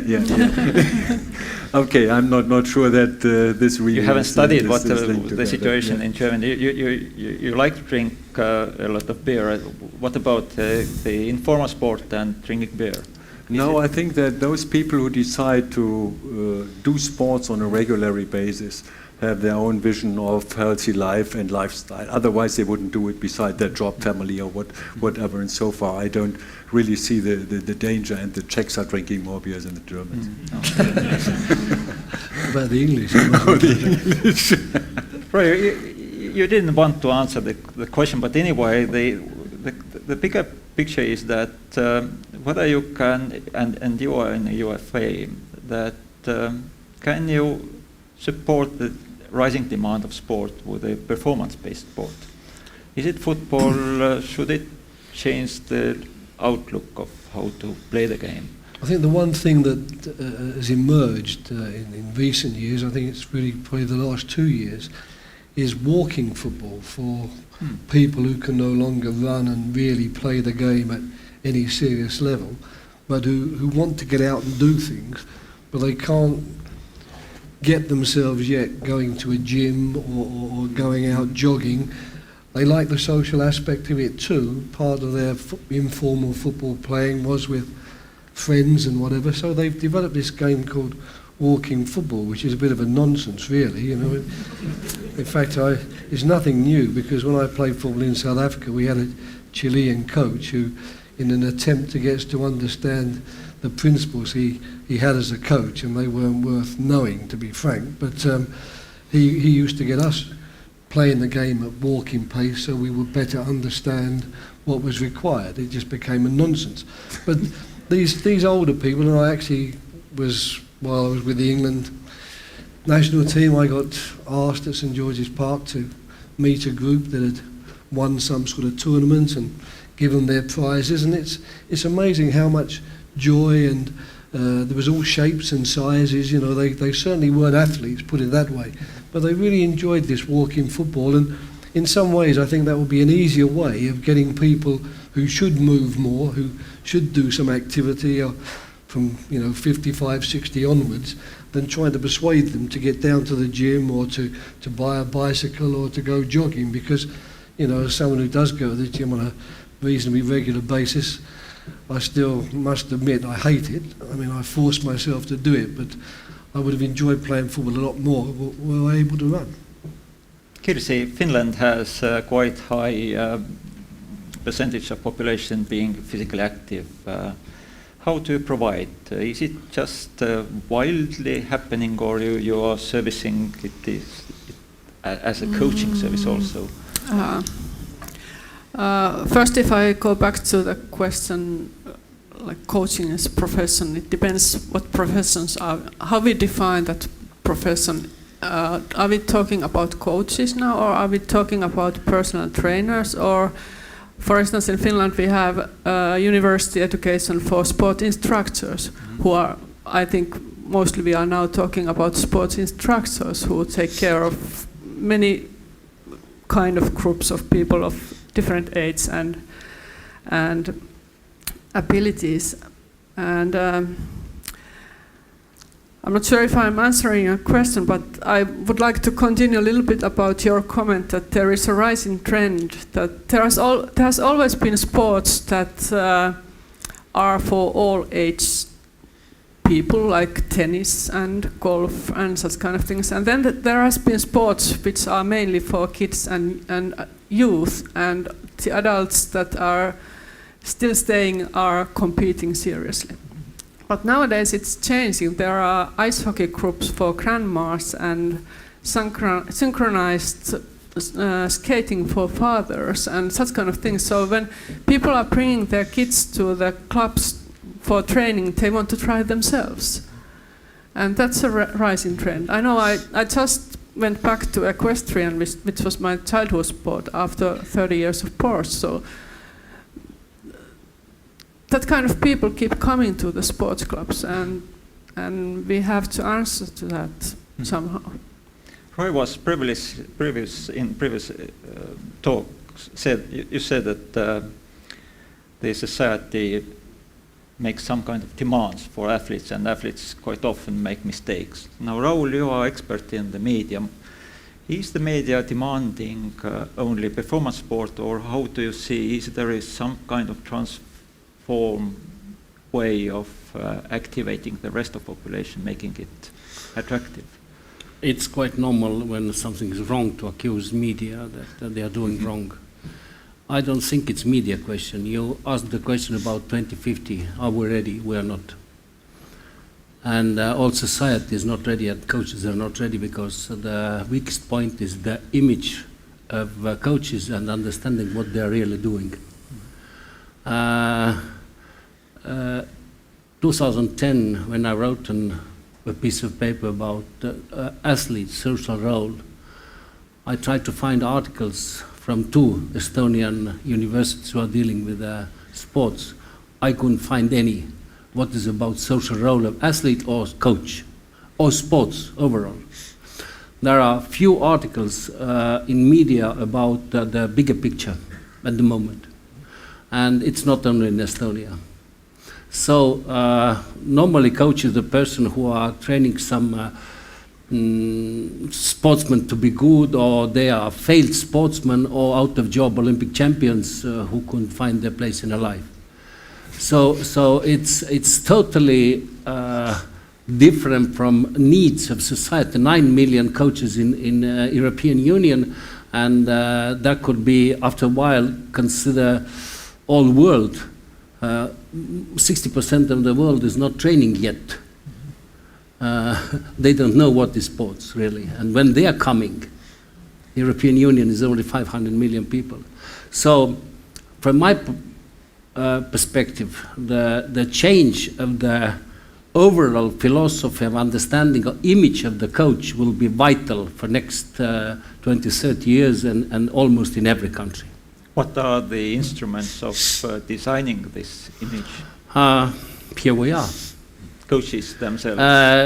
By the way, I think this seminar, what we are doing right now here, is one of the first steps in this field, that to understand a little bit wider picture of coach's role in of society.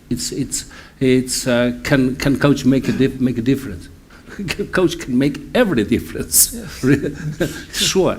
But we are not talking about this because we are so orientated on result and achievement that we don't see the social role, which is huge, immense.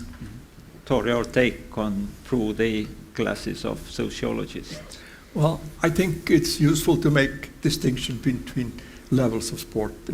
I think that's vital. And the youth sport is different from professional sports. So many things are different. Still, they overlap. A lot of the knowledge you can use in one, you can transfer to another. So if you move on and you look at society now, things have changed tremendously. When I first ran a road race, there were 300 people. I ran the same road race a few times, and only 5 years later, there were 9,000 people. Now there are 40,000 running this particular race. And so there's a big change here. But I think that some of the things that we do as professional coaches don't have much to do with training or creating an environment for all the athletes that want to. Some does, like the knowledge that many coaches, many trainers have, is so valuable also when you do older people. But you have to look at the completely different social context. I'll give you an example. I'm involved in one of this program, and it was actually started because the medical profession 40 years ago just said, no. Training, what it had to do with health. It's about medicine, right? It's completely changed. A lot of people within the medical profession, they don't have the knowledge or training that the people that have been involved in this have. So it's good to get them involved. So if you want to help people that are 50, 60, 70 years old, I would say somebody that has a lot of experience training people, is sensitive to the difference, is a better bet than somebody with a university degree. Just to back up your point, all the Scandinavian doctors I worked with, they drank like fish and smoked like chimneys. So that maybe were not the best examples to have around the football players at the time, because they could drink the players under the table and they smoked and they were overweight, so they didn't set a very good example. Now, who should take up the poll? Or I will jump to the next question. Is that some 30 years ago, to for the treatment of heart disease, the recommendation was the bed rest. Now it is exercise. Who doesn't exercise? Doctors don't prescribe exercise. There is an international conference, I think it is 5th time already, exercise as medicine. It is some way approaching the exercise as a treatment, but I think the main task will fall on the coaching specialists. How do you see, Frank, from you starting that, do you see that the preparation or intellectual challenges for the coaches are toward being more like doctors? You can see it from 2 directions. On one hand, yes, because sports can prevent treatments and diseases. On the other hand, sports is used in rehabilitation and regeneration. That's your original question from the medical side. In general, I think that the politics really does not understand that investing in sports and coaches can solve dramatically money for the whole social system. I don't know how much the amount is, the annual amount from the health side in Germany to paying for diseases which are existing because of lack of exercises. And if you see this and compare it, then it's nothing what is going into the sports, what is going into a kind of modern life and a healthy life. And so far I'm totally with you, but the sports is alone there. Often, if you see the insurances, how are they acting? They are calculating plus minus, what is better for us, but there is not really an activity, and the sportive activities in preventing those things on the club side or federation side or also commercial fitness center sides, it's not paid, it's not really supported. I think this is a big mistake we are doing, and finally the money will decide. If the expenses will be so high in the health system, perhaps, then things will change a little bit or will change faster. Right, what about football? Do you see the tendency of to be a coach you have to learn more? Oh, there's no doubt about that, but I mean, I couldn't agree more with Frank's point. It's something which is quite interesting in English society, and unfortunately we're soon to be out on a limb because we're leaving you. So which I you can't not terribly happy about myself, having lived most of my life in Europe, but that's another subject altogether.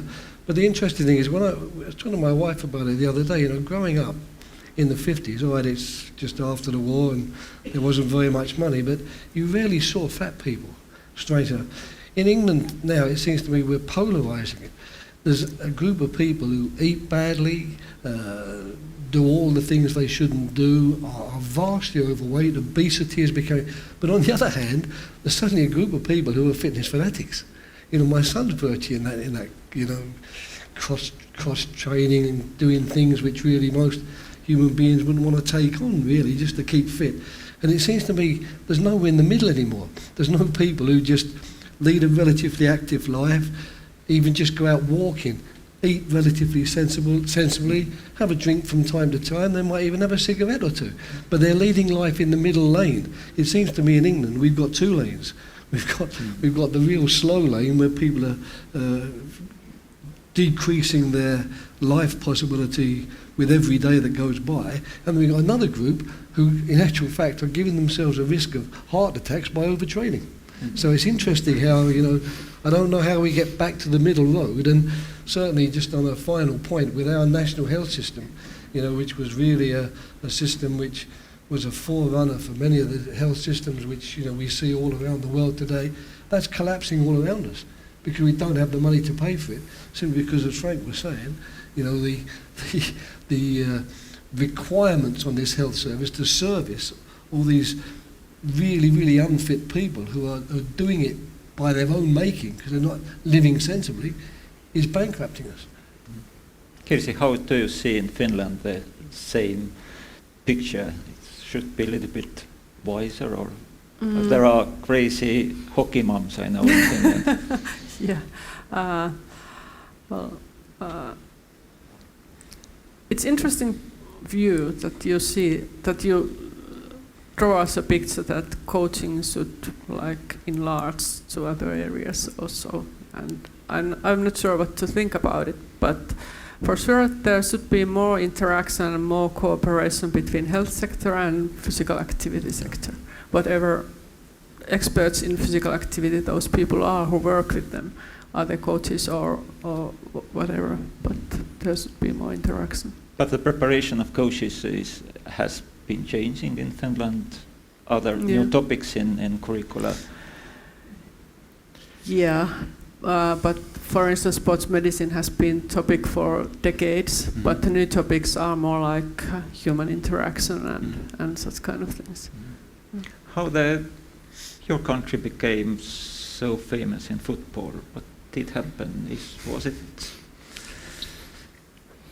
doctors or trainers? Well, you know, I think one of the things that some of the Icelandic teams have brought in handball, in football, is that they are better as team, as individuals. They don't have the same, you know, we don't have the same selection of individuals that the big countries have.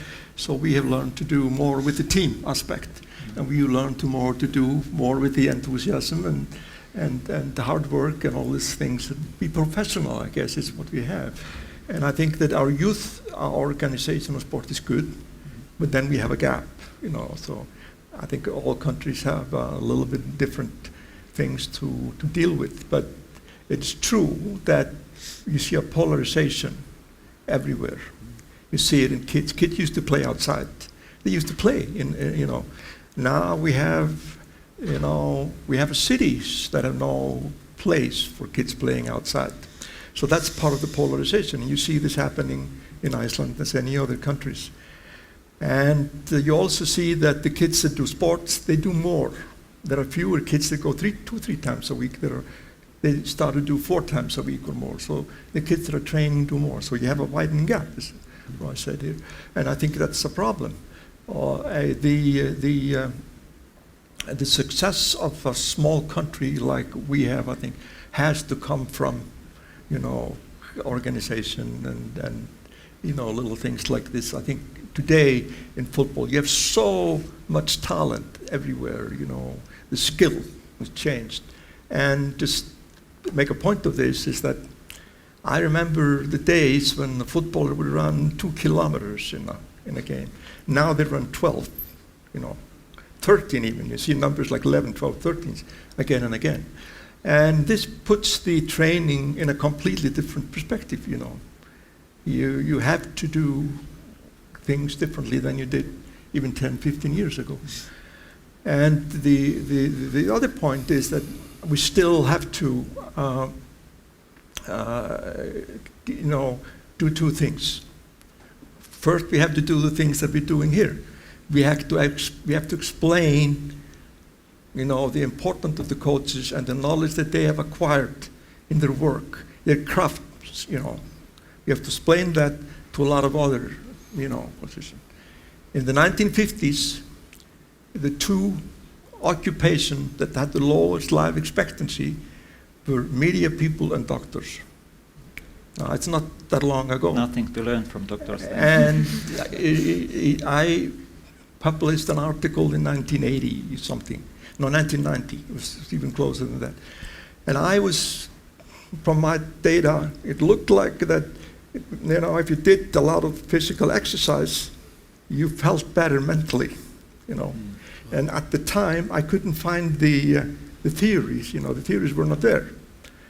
And some people thought that I should be fired from the university for this bullshit, because the medical profession and a lot of people, you know, the audience at large, they thought that this something mental has to have to do with, you know, the way the brain works. You know, you have to take medicine for depression and anxiety. And now we know much more about this. So this changes the ball game completely. Now we have how do you say, a common ground with the medical people that we can discuss coaching on. Raul, you had Yep, but if we take a little bit wider this and don't look at the coach as a profession, but as a concept that your satisfaction is coming through achievement of other people.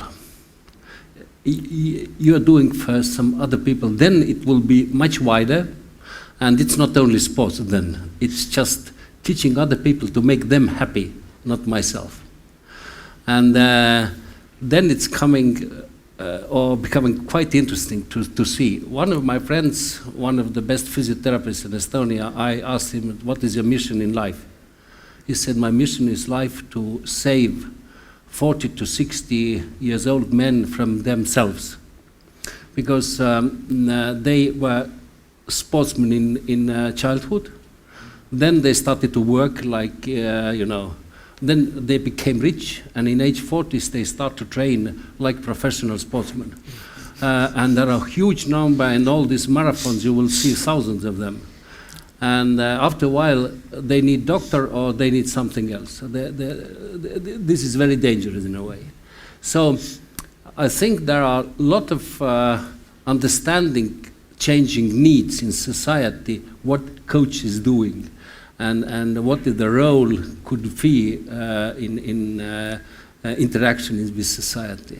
I really feel it. Do you think that the name of coach is too ingrained and we should change it in some way? Yeah, but in different languages it's different. It's coach in English, but we have the common words is trainer. But I think it's not enough. You mentioned instructor. Yeah, it's in Finland it's better a little bit.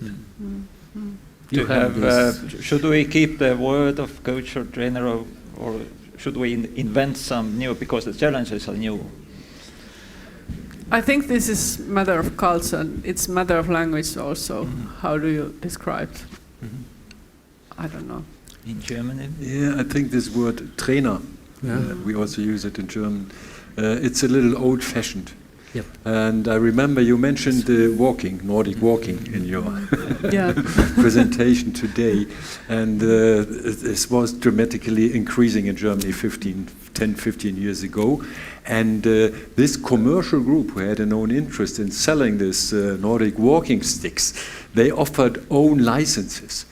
Instructor licenses, it sounds more modern. It was not a Übungsleiter or trainer or coach, but it's playing with words and nothing different. I think coach and trainer, it's the right word.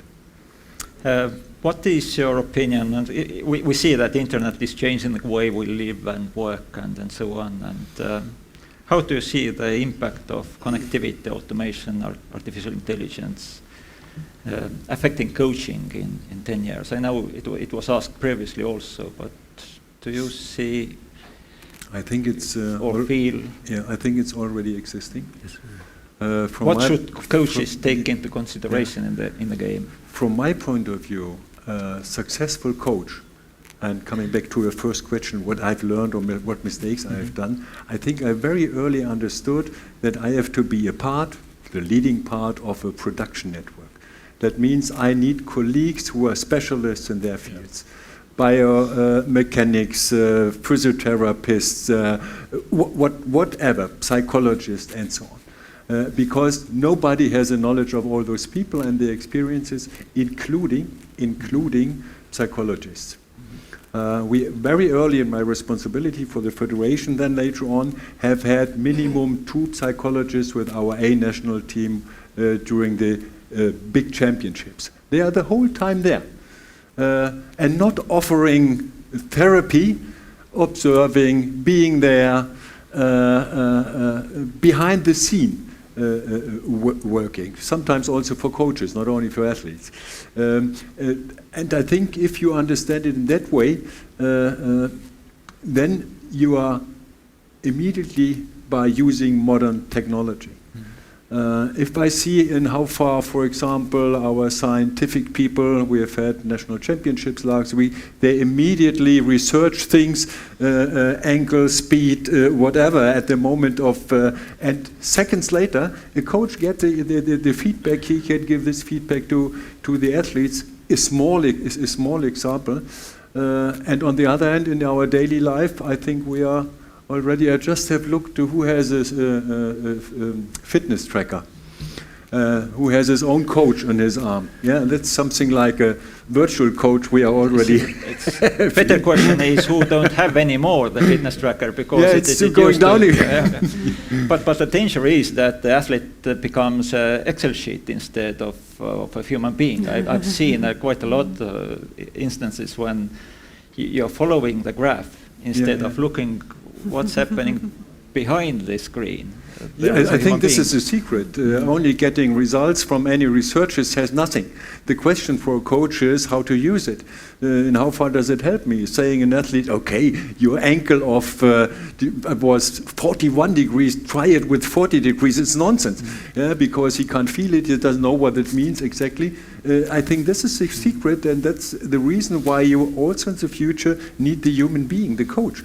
For transforming those informations into the work. This a computer never will do, and can do, including the communication with the athlete. Then.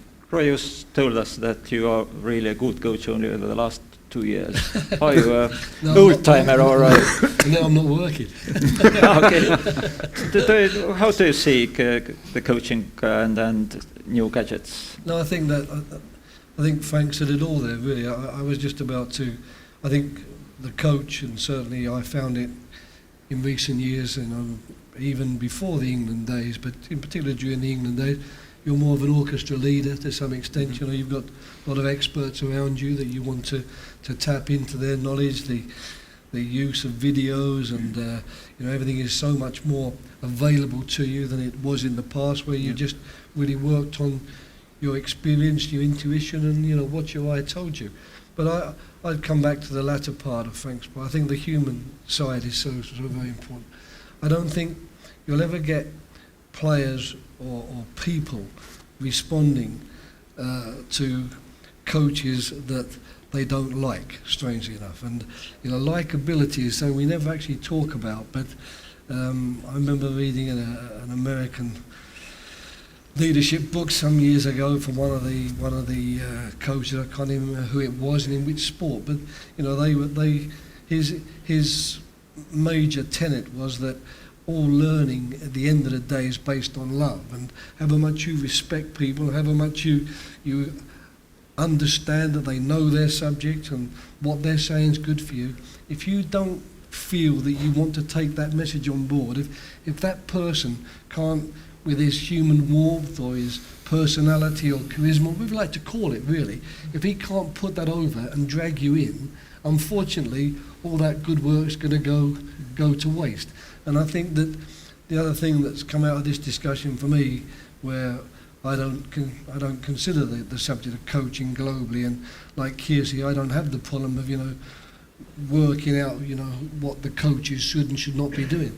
But I think that is something which could be, if anything's taken this conference, something that governmental levels or people at your level should be taking into account, because we've talked a lot about how the coach influences his students or his players or the people, but who influences the coach?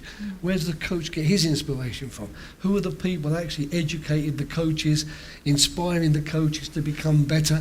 Because at the end of the day, if we want good coaches, someone's got to produce these good coaches. She does it. Yes. Explain it. Yeah. But because she can't be in every country, even though it's only half a billion people in the European Union. She can't go around them all, I'm afraid. And I think that's an important aspect to take into consideration. But as I say, it's not something which I have to concern myself with, fortunately. Kirsi, what about Finns? Are they data or blood-driven?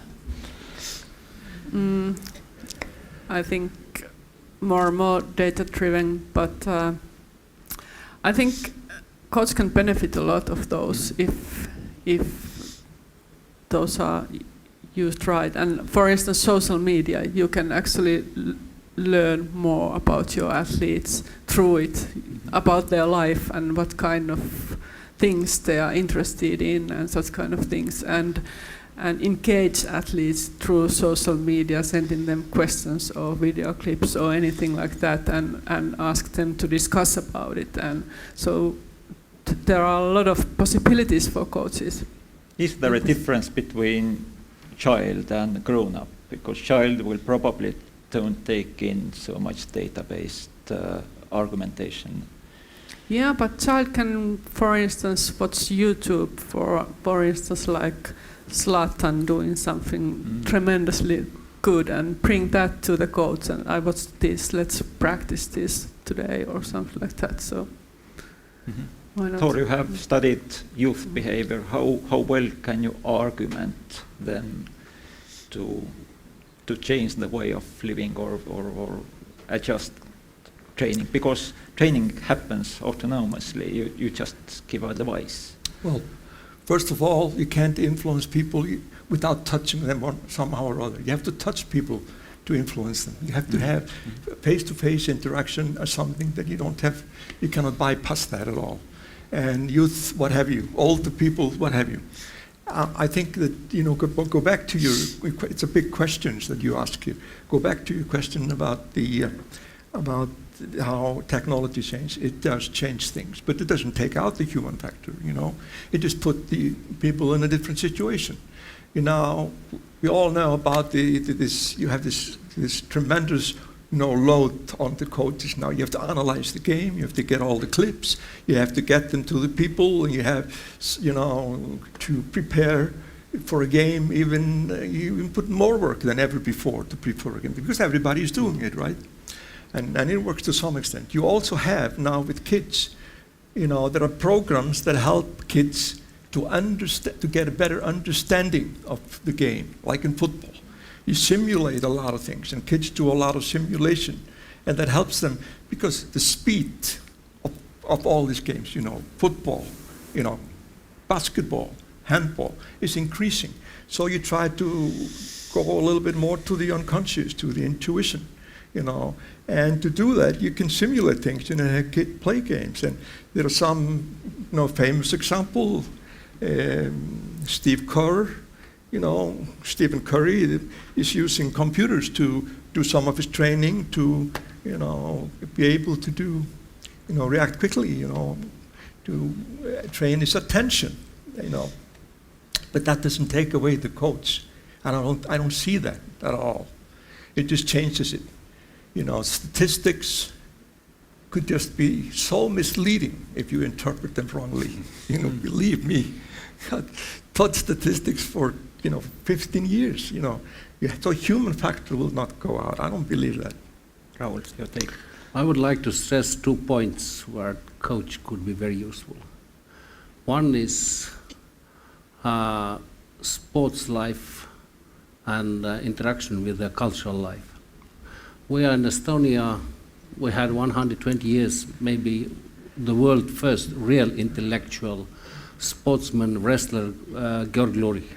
Later, the intellectuality and together with the sports, well, the chess player Paul Keres, you saw there in a video, who gave some kind of model of intellectual sports. In 50s, 60s, and 70s, Estonian sports, especially basketball, was very much connected to theater, to cultural people. It was, everyday interaction almost. Now it's gone in a way. Sports is like different. This is sports, but it's not correct. Sports and culture must be connected very tightly. Second, sports could be very useful to business. Sports life is faster. It means that strategical principles what are in sports, they actually work in a business too. And I have understood lately that these sports developing principles are very interesting in business too. It must be much more communication and understanding that coaches must be leading role, I think. Must have leading role. Okay, last question from me, and afterwards I will ask for the public to give questions, is that as the world becomes highly mechanized, sedentary and observogenic, sport and leisure activities must also adapt. Do you foresee that sport will embrace the new normality, that it becomes less strenuous and more technologically aided? You already told about walking football. It's less strenuous, and you can give guidance through the YouTube videos. Is it the tendency that when the norms in society change, the sports must also change, or should we fight back? I would like to see sport fighting back, but of course I'm arguing from a position of age and experience, and I'm not really a particularly large part of this technological world. I mean, I'm a bit of a dinosaur in that respect. Not that I don't believe the share in of it, dinosaurs increases. The well, population gets older. it does, yeah. So I'm not the right person to answer the question. I would hope not. I would hope that if anything, the society will realise that unless we get people out of their chairs, unless we get people doing things actively, they are shortening their lives. They are wasting a lot of our tax money, because more and more of it is going to the National Health Service to really prop up people who arguably don't deserve the help they're getting because it's a self-inflicted wound. But I do think, obviously, that coaches, and Kirsi is educating coaches, and Frank too, I guess, for you people, it's very important that the modern coach embraces the fact that we are now very much in a technological world, and there's no point in saying, that's not the way I've always done it. The coach will have to make certain that he embraces what's going on. But I do seriously hope that it doesn't lead to more sitting down, learning and getting your kicks, if you like, from some sort of video style game, and we will still get our tracksuits on and our training shoes on, and we'll get out and do some work. And interesting, aroused by just thinking when he said that, when I was working in Örebro, I was lucky enough to become friendly with a guy who was a Swedish legend as a footballer and a fantastic man. He taught me an awful lot as a person, as a human being. His name was Orvar Bergmark, and or Baymark, if you're going to pronounce it Swedish style. And he actually got an award for culture, and it was the first one that had ever been awarded to a sportsman, and I think that was in 1986. So it took a long, long time. A lot of Swedish culture medals were dished out before Orvar Baymark, who was probably the most deserving of them after Ingmar Bergman, perhaps, got one. Frank, if the athlete is sitting, should the coach also sit down? Let me first come back to the question of cultural importance of sports. I think we should be more proud of that, what we are representing as sports.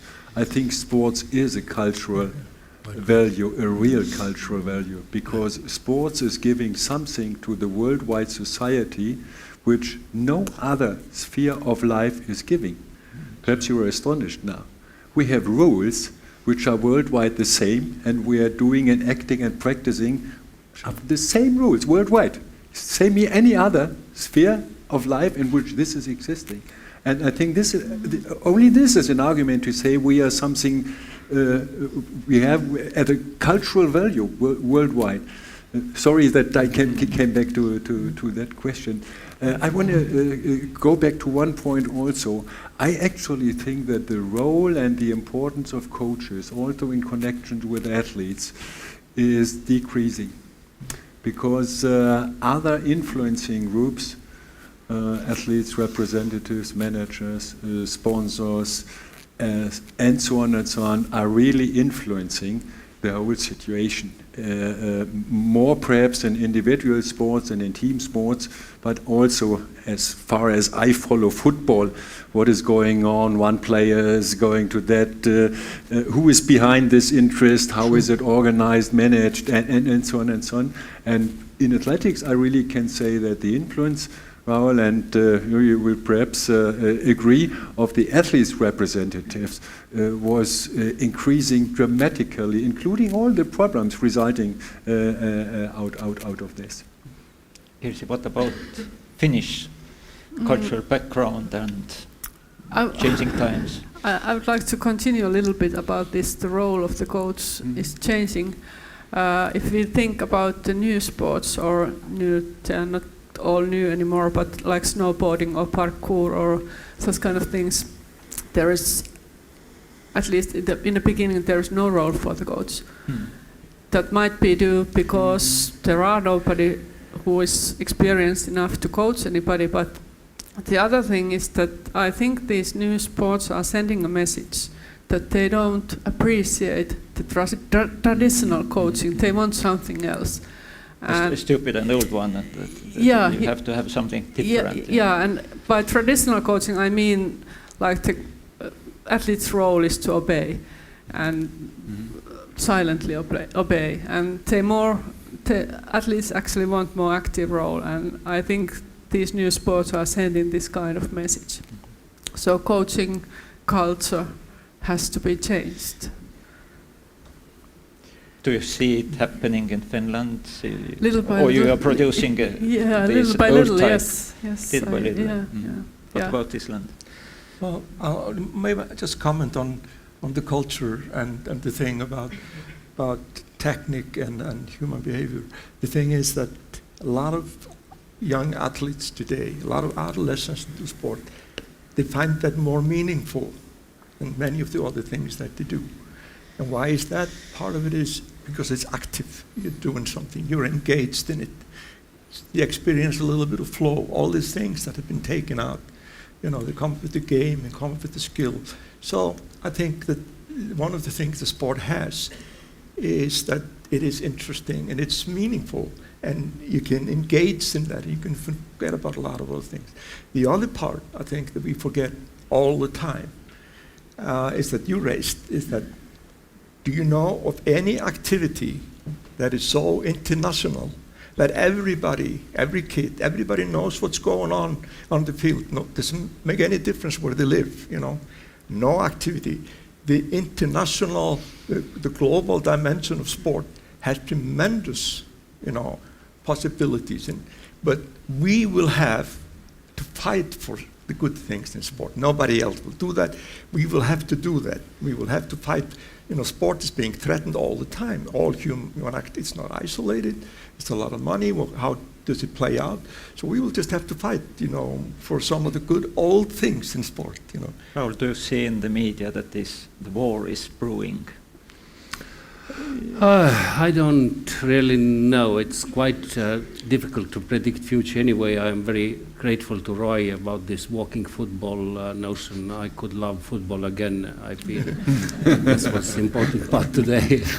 But what will come in the future, it's difficult to predict. I am a weak chess player. I'm a candidate to master, and with a big cultural and chess tradition in Estonia. But what made internet?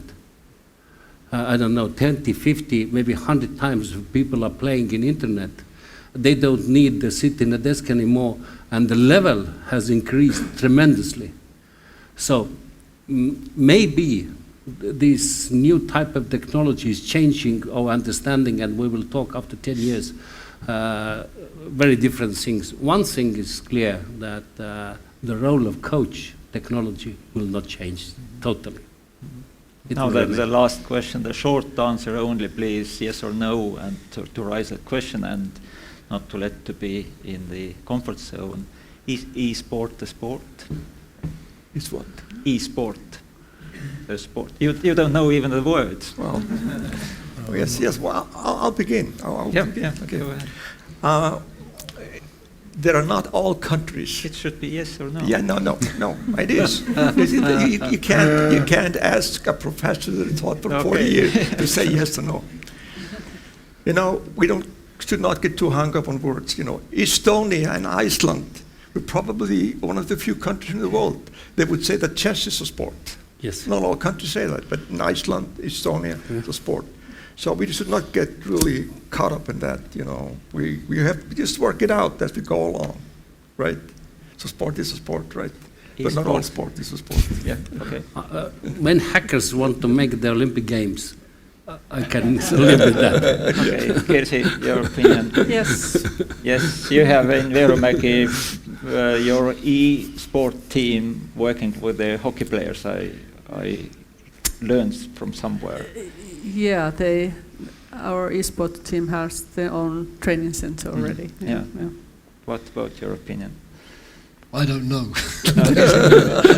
Your word. I'm going to sit happily on the fence. I got no idea.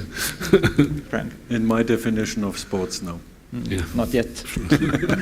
Okay, thank you. Do you have any questions from the public? Surely you have.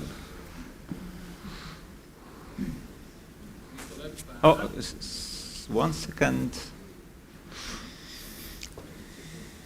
Hello, Risto Lepp, a handball coach from Estonia. Roy, a question for you. Sir Alex Ferguson said once that being a coach in Premier League is one of the most difficult jobs in the world, because you have 18, 19, 20 years old multimillionaires and you have to, keep them under your hand. Can you describe and what mistakes you have made with England national team? Thank you. Next question, please. Where do you start? Our major mistake was doing extremely well in qualifying and not doing well in tournaments. That was our major mistake, and what the real reasons are behind that, who can tell? Managing millionaire players, I didn't find a problem at all. I found that surprisingly. I found them surprisingly modest, humble, and certainly a lot of the things one is led to believe if one reads the judgments and opinions of the newspapers, that the players don't care enough about playing for England, that they're really only interested in money, that they don't take the game as serious as they should. I must say I found all that to be complete nonsense. It really was, and I was really very pleasantly surprised in that respect. Alex should have been here, I think. I think Anne, when she had big hopes for this conference, approached Sir Alex, but Alex is probably in Harvard at the moment giving his lectures for about 50 grand a pop. So he couldn't make it, and you got me instead. But it's a pity he's not here to answer that question, because he does have a lot of ideas on that subject, and he's made a lot of very important decisions during his time at Man United, because he was there for so long. He oversaw not just one successful team, he oversaw maybe 4 or 5 very successful teams. And the one thing, of course, he was always prepared to do was to make difficult decisions, unpopular decisions, which he was convinced at the time was the right decision, and go along with that. And simple examples, he got rid of Paul Ince when Paul Ince had just helped him win the championship. He got rid of Roy Keane, he got rid of Eric Cantona, all of these people who become legendary in their little period of time, because he was capable of making those big decisions. But I must say that I haven't found it a problem dealing with the millionaire players, but it gets a bit easier when they make you a millionaire yourself, of course, as well. Thank you. Another question from the public?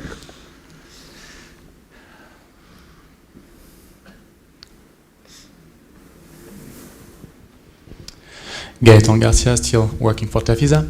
I would have a question for Professor Torlinsson, especially because of your successful experience in Iceland.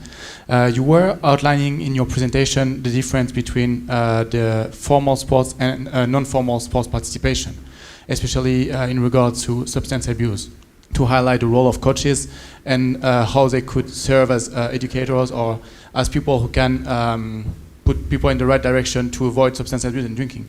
But my question is specifically on this topic of non-formal sports.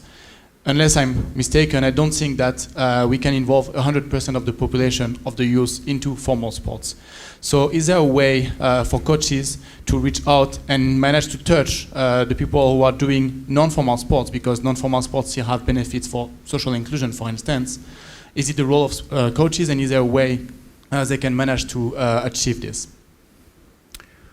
I think there are several, factors. One is that once you start to tell people what it means that their kids are involved in sport, the parents will support you.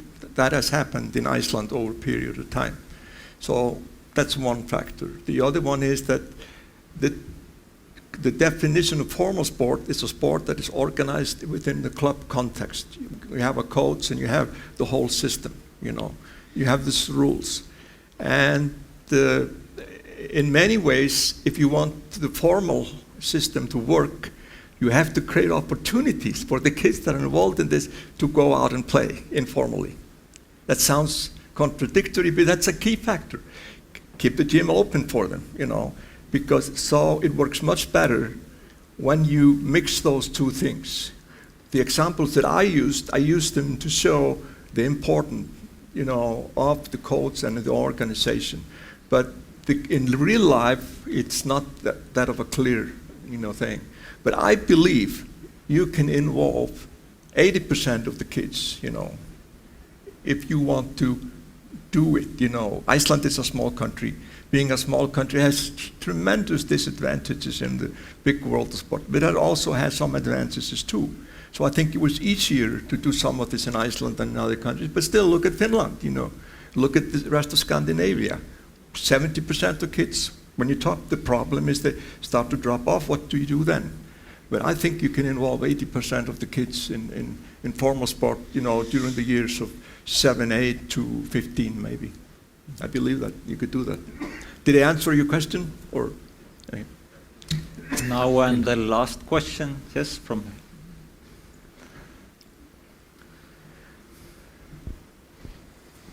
probably a boxing question. Not quite. I'm Ervin Kade, instructor of boxing coaches in International Boxing Association, but also have been for last 12 years as a head coach for boxing in Estonia and in Finland. So, Roy, I understand your feelings about Finns when the team is not doing so well, because yes, when the athlete or team is doing good times, it makes them a champion. But when things are not going so good, the coach is not so good. We are speaking about coaches' social role. So I want to hear of you. What do you think? What can we do for the valuable work that coaches are doing all around in Europe? How to make better social insurance for coaches in Europe? Because not all coaches are not getting very good salary and doing a lot of voluntary work.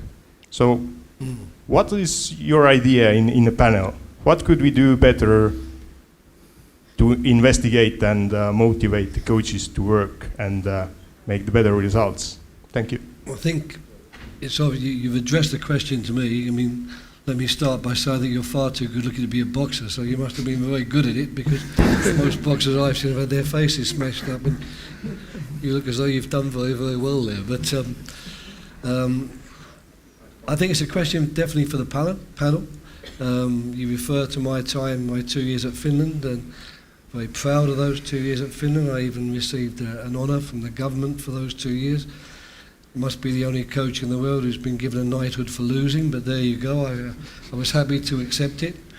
I was very fortunate during my time in Finland to be working with good players. They were all unfortunately well over 30, or the bulk of them were well over 30, so it was a last throw of the dice for them when I was there, and we almost made it, but didn't quite.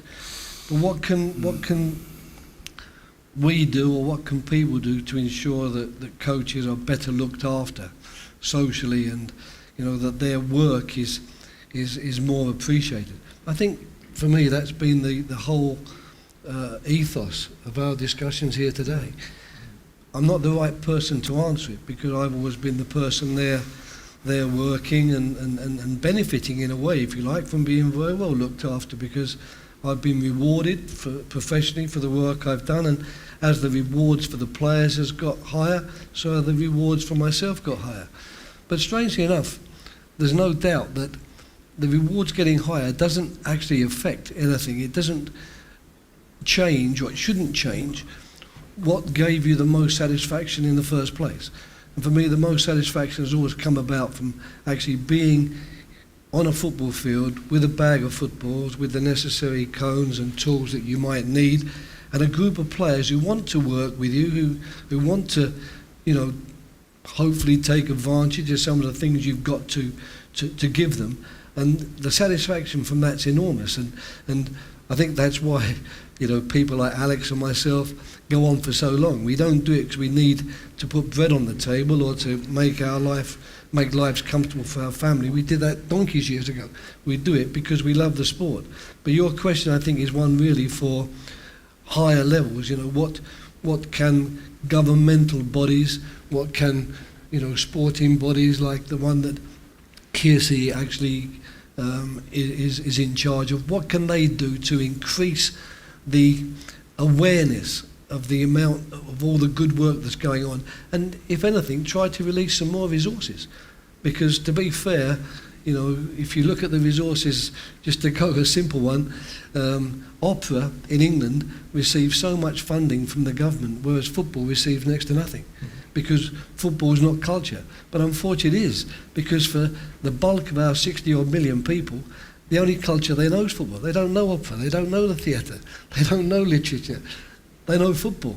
That is their culture. That for them is the only culture they know. But unfortunately the money goes to keep a few operas being shown or a few theatres going, because that's what we regard as culture. So I think I'm interested to hear what the rest of the panel think, but I'm on your side, but I'm not prepared to put any money that way. Anybody? Yes. In Estonia, we have 2 national agreements last 25 years during independence. It's 2% to NATO and increased teacher's salary. It's both perception of future. NATO is security, teacher's salary is education. So to improve the security of coaches, we have to improve the image of coach profession, and not vice versa, that first of all salary and then image. Thank you. Anybody to add? Yeah, I think it's a very important question that can't be solved European-wide. I think it's a question of national-wide structures and money which is existing. Beside football, sorry to say it, Roy, I would have liked to be a football coach having a 1-year contract and never working in my life again if this contract is finished. The problem in all other sports is that you also have time-limited contracts. And if you then have a salary comparable to that of a teacher and this contract is finished, thank you. Where is my perspective in this job with family, with kids and other things? Let's look to a serious job. Let me say it in that way. And I think this is a problem we have in sports general. If you are high performance orientated with a background of time-limited contracts, nobody is interested, perhaps it's not the money to have a coach working for 30 years who is doing nothing for his money. This is a problem, and we haven't any balance in that. I think this is one point, and the second point is that really the image of coaches and so-called second-class amateur sports beside football. In Germany we have 3 important sports. Football is number 1, football is number 2, football is number 3, and long time nothing, and then the other sports is coming. That is the reality. And from the political side, the support is not in that way we want it. As a sport and as sport itself, we have our Sunday speeches. We have to do something for the image of the coaches. We have to recognize them, that they are so important. You know, all the topics we are just discussing here during the whole day. But if the coaches are asking the question you asked, then nobody is giving an answer. And that's what I'm doing also, actually. I don't have a solution, actually. Fighting. Just shortly. Yes. It's a question of respect, and of course there's a lot to be done and raise the awareness. I just want to tell that we have a campaign just running in Finland, run by Coaches Association together with us, the Olympic Committee. It can be translated, Coaching Matters, and the message is twofold. the one message goes to the coaches that it isn't the same how you do your job. So bringing values and promoting value-based coaching. The other message goes to other society and to the athletes about the tremendous good job the coaches do. And it's going to be changed to Thanks Coach campaign, so that the athletes has a possibility to thank their coaches publicly, which hopefully raises the awareness of the very good job that coaches do. Good. Tor, yes or no? Well, yes and no.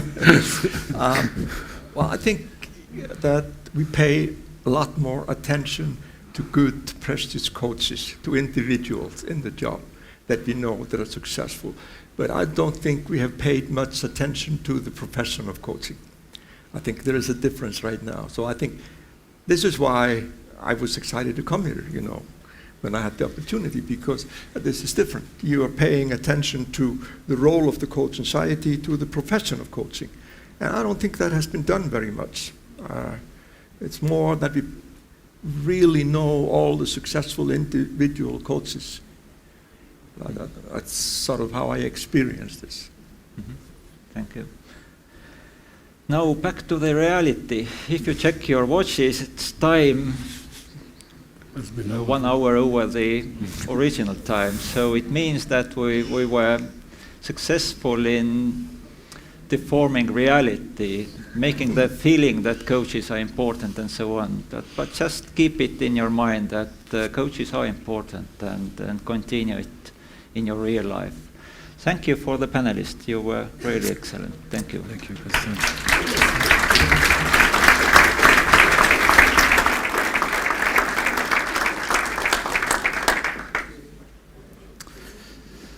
Thank you. And as a conclusion from today, what can we say?